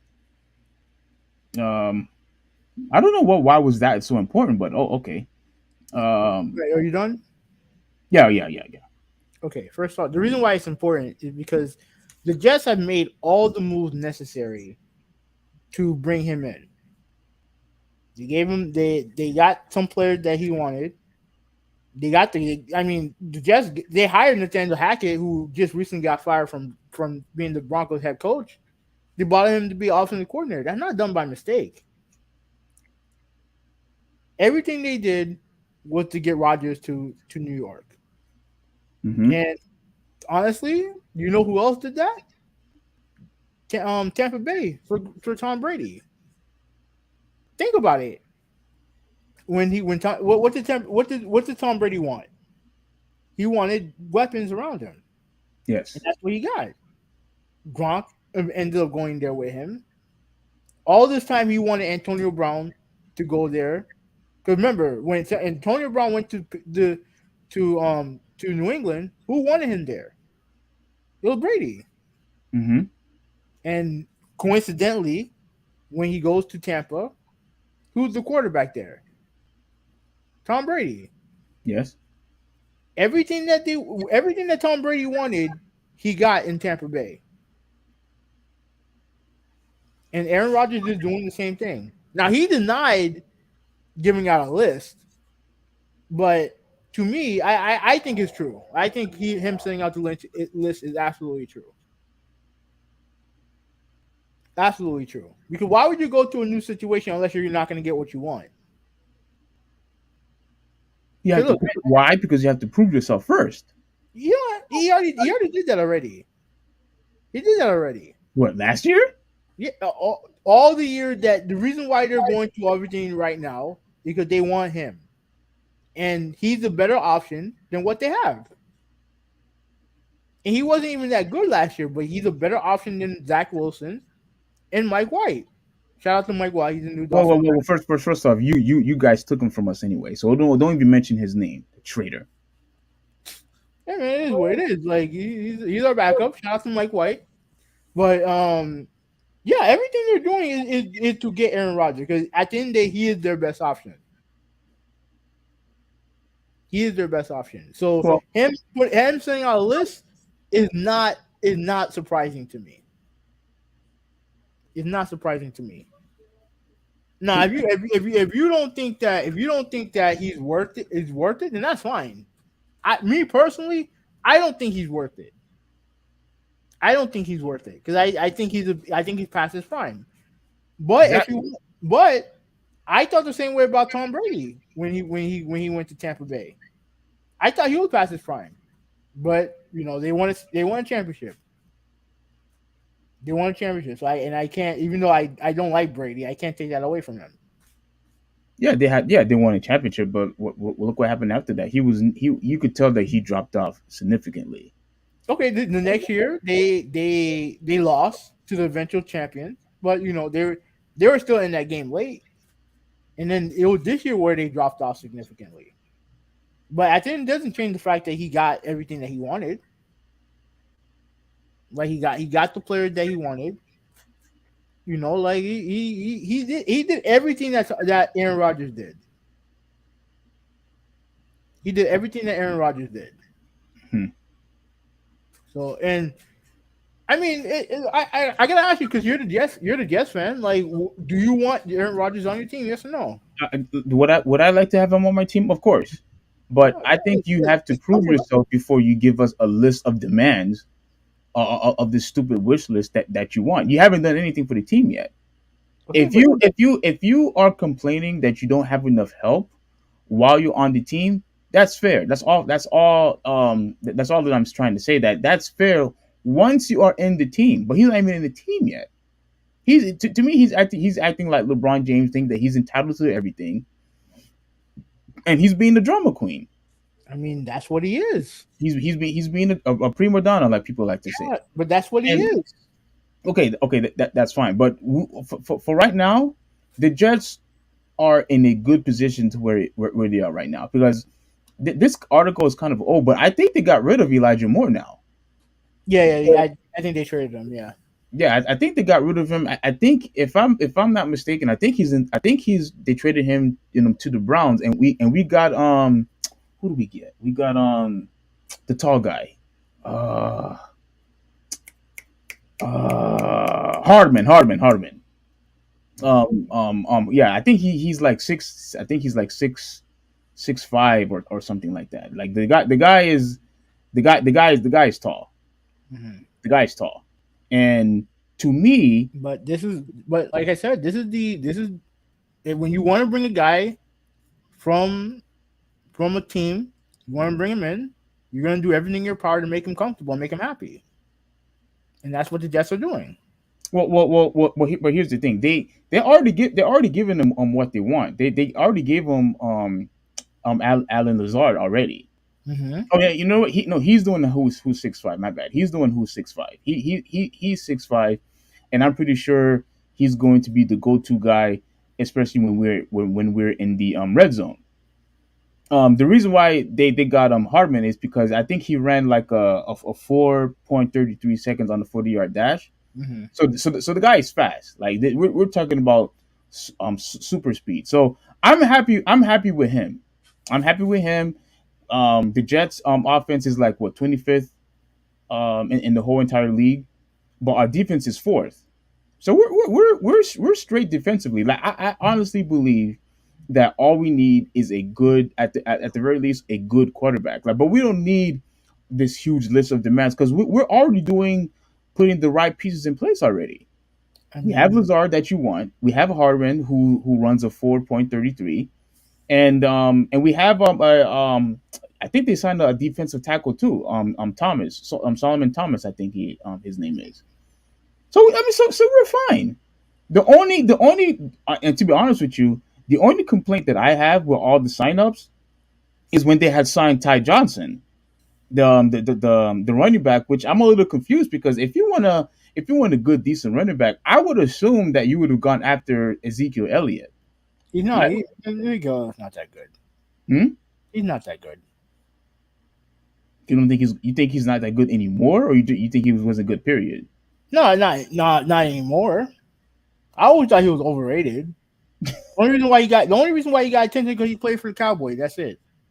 You think that's why he got recognition? Yeah, he's fine, but he's not. Trust me. He on that team last year, he wasn't their best running back by a mile. Damn, you said by a mile. By I think that.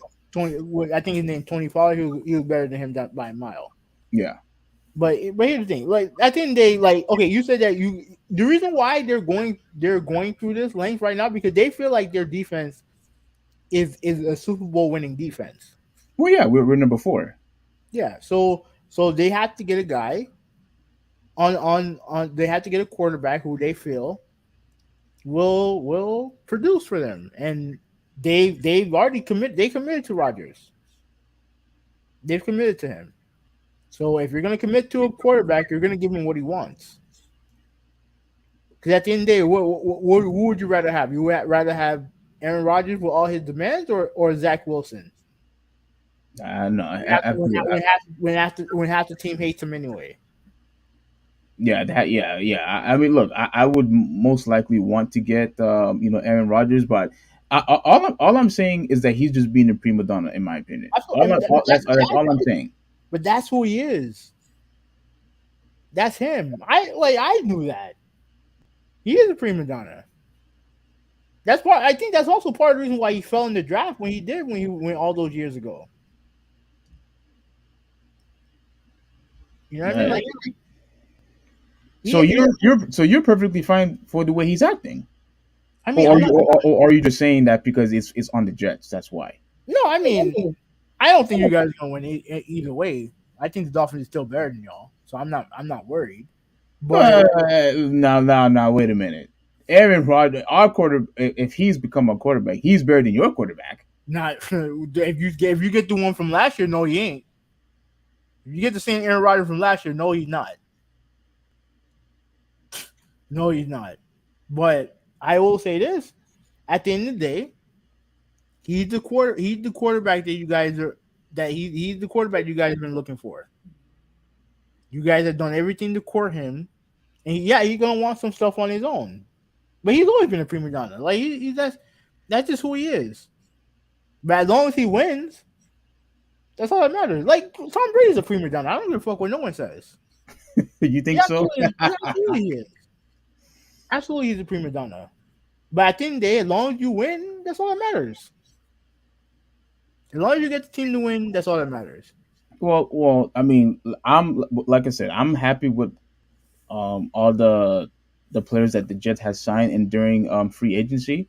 Like I'm happy. Like I'm happy with the wide receiver we got. Like I said, the only person I'm a little confused is Ty Johnson.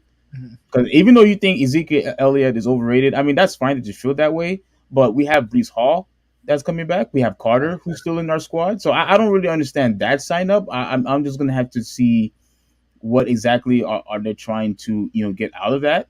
I would still much prefer Ezekiel Elliott, but we'll see. We'll see what Ty Johnson can do. Well, But before we get to the comments and in the podcast, what do you feel about Odell? Would you want Odell Beckham on your team?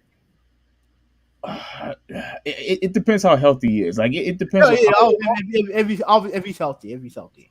Yeah, if he's healthy, then yeah. The only problem is I don't know if I want too many prima donnas in my squad in my organization. Yeah, that's the only thing. Like if I'm gonna have multiple drama queens, one is bad enough, but to have two, I think that's going to cause massive headaches in the entire organization. But because people consider him, well, I don't know if he's going to be elite now, but I honestly think that he will be a difference maker for the team if he stays healthy. So as long as he stays healthy and Aaron Rodgers stay healthy, and hopefully Brees Hall will stay healthy this year coming up. And listen, and dude, with the sign of Hardman and Lazard, I think we have a really good squad. We have a real fast guy and a real tall guy. So with the Aaron Rodgers, if he comes to our team, so trust me, I think our division is going to be extremely competitive. Okay, you guys aren't better than Dolphins, so that's fine. All right, I ain't worried. Yeah, okay. I guarantee we're going to beat you guys twice. But we'll see what happens. All right. All right, so let me read the comment, then we gotta get out of here because I gotta go to work. Brendan B. He said, "No, I'm not saying pass makes him guilty today. Absolutely not, but it's going to affect how quickly he's taking off assignments." I agree with that. And then Brendan said, at their level, the idea of hookers makes sense. He's not paying them to come over; he's paying them to leave. Well, I'll tell you this right now. I'll tell you this right now. What took down there was a Dolphins coach, O line coach who got caught in video sniffing cocaine, right? And he did all that to try to impress a hooker,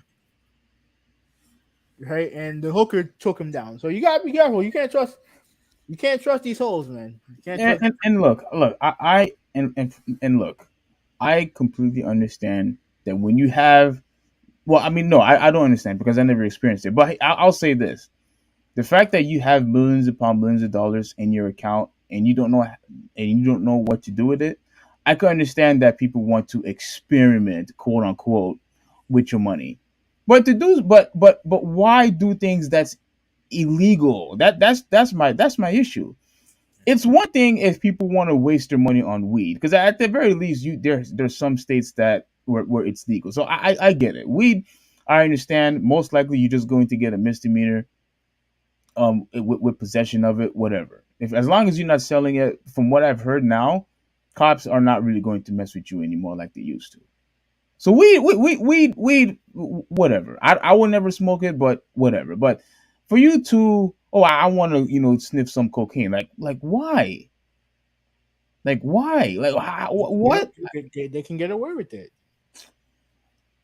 Like I don't understand it. Alcohol, I can understand. Weed, I can understand. But freaking, cocaine, I don't get it. Now, as far as the freaking escorts is concerned, going to strip clubs, going to take hookers, we all know, as far as in a Christian point of view, a lot of these people confess that they're Christians. I'm not going to judge anybody. I'm not going to declare that they're not Christians. I'm not saying none of that. I'm not going to say any of that. However, if that's the way that you are going to conduct yourself on a daily basis, paying for favors, I like it just doesn't make it doesn't, to me, it just makes you look, what's the word I want to look, I want to be careful with my words here. Paying for sexual activity, knowing the fact that you have millions, like, I don't understand why you wouldn't want to waste your money on having all these hookers, all these strippers, all over your household, wasting money on them. And I just don't, dude. I just don't get it. I don't. You want to have a good time? It's your life. Have fun. But when him doing that while he was married, bro, like, what are you married for? That's my only thing. If you want to have fun with random women, why in the world are you married? If that's all that you want to do with your money, what are you married for? But yo, I'm not gonna judge. I'm just questioning. That's it. That's it. I'm just questioning. Move on with the Brendan comments. Brendan Bree said Warren Moon was my favorite quarterback until he was accused of beating his wife. Yeah, I do remember that. I do remember that. He also said we need to stop making idols of people. We do not know how they are behind closed doors. That's true. That's true. I'm glad you said that, Brandon B, because we do look up to a lot of these people who have a lot of interesting things in their closets and in their suitcase. They do a lot of crazy stuff. And let me tell you, what people have said, that when you have money, you have a lot of opportunities to do interesting activities. I'm not going to say what they are. Mhm. All right. So Brendan said true.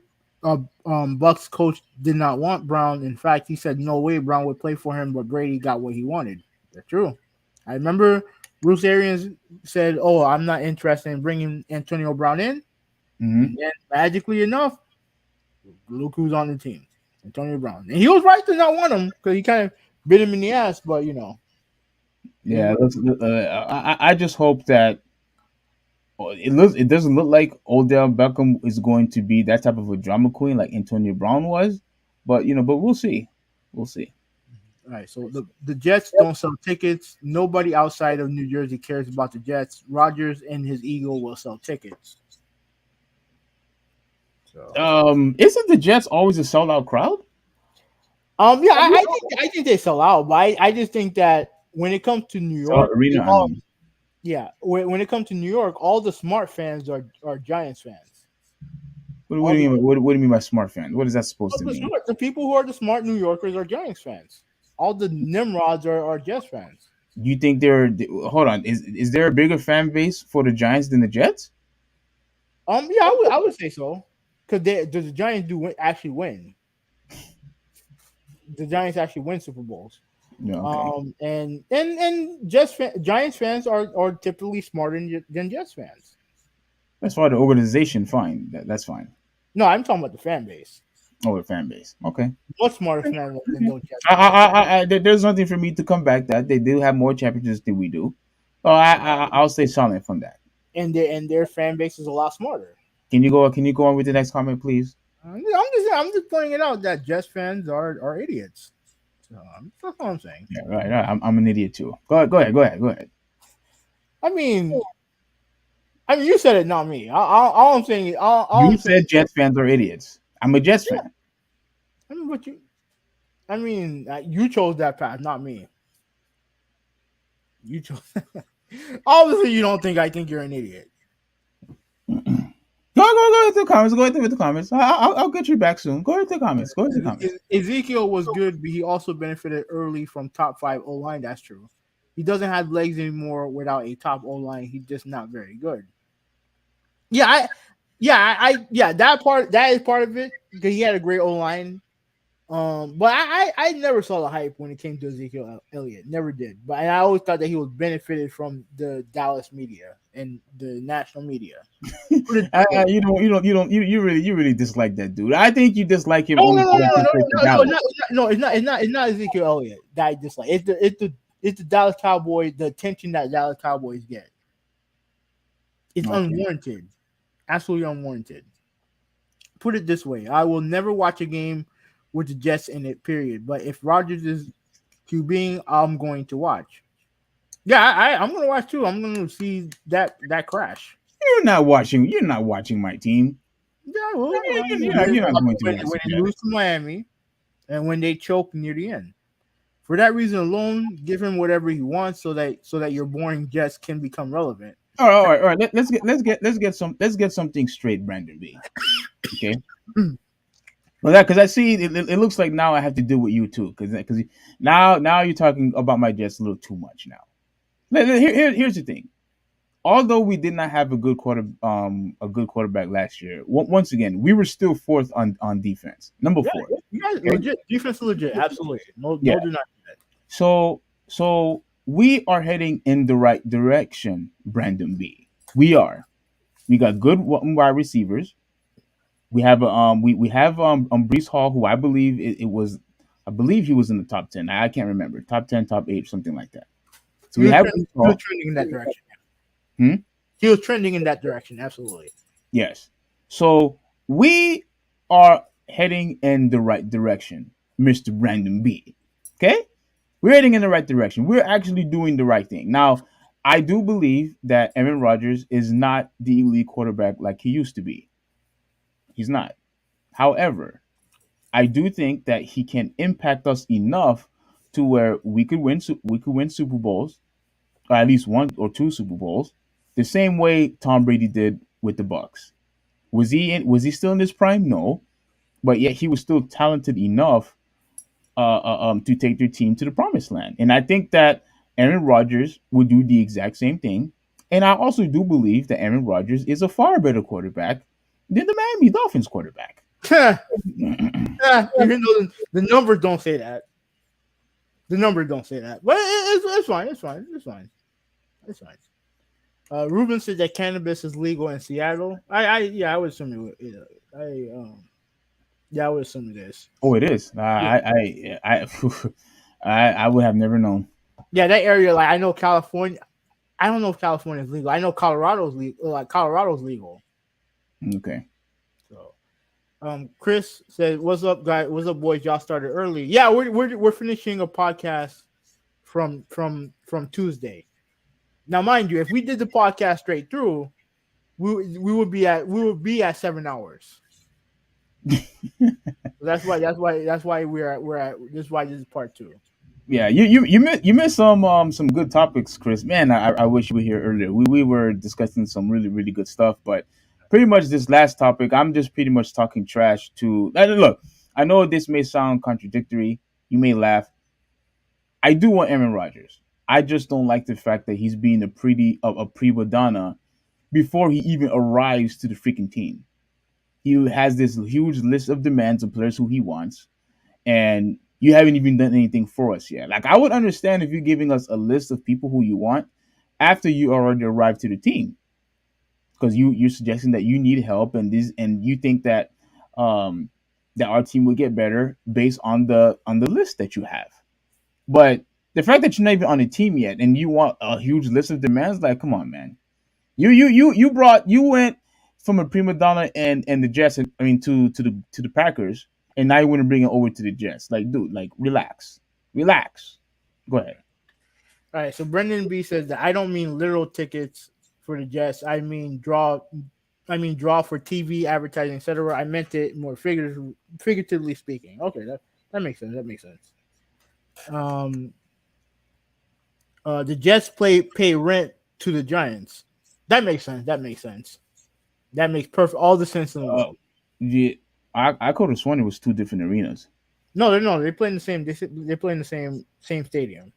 They play in Okay. Giant Stadium, not Jet Stadium. They play in Giant Stadium. Yeah. Yeah, it's funny how you wanted to emphasize that. Yeah, Because go. because like what Chris said, they pay rent to the Giants, You don't have to and, emphasize it. and that makes sense because if like the when you own the house, when you own the city, you lend out a room for the little brother, the secondary. I know exactly what you're doing. You try to play slick, I, talking trash about my team. I know what you're doing. I'm just telling you what it is. They're renting out a room for the little one, for the not as relevant team, Can you go on with the comments, please? Don't you have to work? for the money for Oh, the no, money. don't worry. We'll take care of you guys when the season starts. I'm telling you right now. I'm going to talk huge trash when the Jets take care of the Dolphins. I'm telling you right now. Oh, Go ahead. all right, let me read the minor league football team. All right, anyways, I see only two quarterbacks who can bring interest to the Jets: Aaron Rodgers or Joe Namath. Joe Namath. Now pick one. Well, I'm picking Aaron Rodgers because Joe Namath is the most overrated quarterback in the history of football. The overrated in history in football. Mm-hmm. I would have to say the most overrated quarterback is what's his name? They used to play for the Bears. Um, Jim McMahon. huh? Jim McMahon. No. Oh man, what was his name? The white guy. Oh, Oh yeah, that's a stretch. You know, uh, Russ Wilson. no. I think you're referring to the one with the glasses and bandana, right? No. But they were saying that he has a very great arm, but he lacks leadership. Jeff Um, George. no. Oh, Jay Cutler. Jay Cutler. Yes. I Yeah. can't argue. Oh, Chris, bro, Chris. Yes, Yes. listen, listen, Chris Garcia. I Yeah, come yeah, back, Chris. Thank you, Chris. Now it's your turn. It's your turn to lose. come back on the next podcast, okay? Come back on the next podcast. Come Wait, back on. what's up with the next podcast? I want to block him, but I don't want to be I don't want to be unfair. I don't want to be unfair. All right, But he's just joking.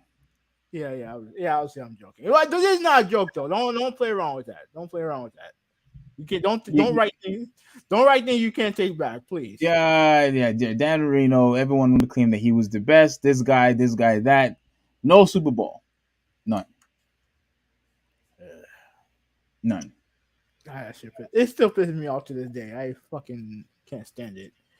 Ruben said that Cali is legal, so yeah, so we do legal in Cali. Yeah, Chris, yeah. Of course, yeah. Chris is throwing shots at everybody. You let the JV team use your stadium, which is the Jets. Uh, Uh, uh like yeah. Brendan said that I hate to admit it, but Joe Namath has horrible stats. He really shouldn't be in the Hall of Fame. No, here's the thing. I'm not going to go that far. I do think he's overrated. I do think his stats are overrated. But at that time, passing wasn't as prevalent as it became later on, right? And plus, he had the most. He had one at the time, one of the most famous victories in NFL history, where he predicted that the Jets will win against a great Indianapolis Colts team led by it was Indianapolis or Baltimore, I don't remember, but they were led by their coach at the time, Don Shula, and they won. They won in an upset. So he was gonna go to the Hall of Fame for that. So I'm not gonna be totally blasphemous and say that he doesn't deserve a Hall of Fame. I get it, but he's still overrated as fuck though. And Chris, don't. I won't block. I won't block. But don't. Yeah, don't say crazy stuff on here now. Like we don't say stuff you can't take back because that's blasphemy. For me, that's blasphemy. That's funny. And by the way, Chris, like, where have you been? I haven't seen you. Don't tell me you tapped out at the gym, Chris. Don't tell me that you tapped out because I haven't seen you in weeks, bro. What's going on? Are you too tired? Come on, man. Don't do that, brother. Good luck. Brendan B says that Marino was great with average wide receivers and no running game. Absolutely facts. If he had a defense and a running game, he would have won a championship. I truly believe that. I'm equal hate dispenser. I'm a lifelong Kansas City fan, and all I have right now is to drag my nuts around. I all love though. No, you should be you got everything that you want. You got the ring. You're good, bro. You ain't gotta bring. You ain't gotta bring. You can bring Steve down. You can bring Steve down all you want, but you ain't had to bring me down, bro. Yeah. Please, bring him down. Yes. Yes. All right, And so as far as yeah, I remember you did say that you were a Kansas City fan. Yeah, do you could continue to talk trash all that you like because right now Patrick Mahomes, he's the freaking MJ in the NFL. That dude is dominant. If you wanna say that, oh, he's the Shaq in the NFL, you could say that too because that dude is just dominating. Like it's not even close. No, it's not even close as far who is like top tier all as right, quarterback. all right, Steve, we gotta wrap this up, bro. We gotta wrap this up. No, We no, gotta, I'm just saying. Like, I congratulate him, and that's it. That's it. He has the best quarterback ever.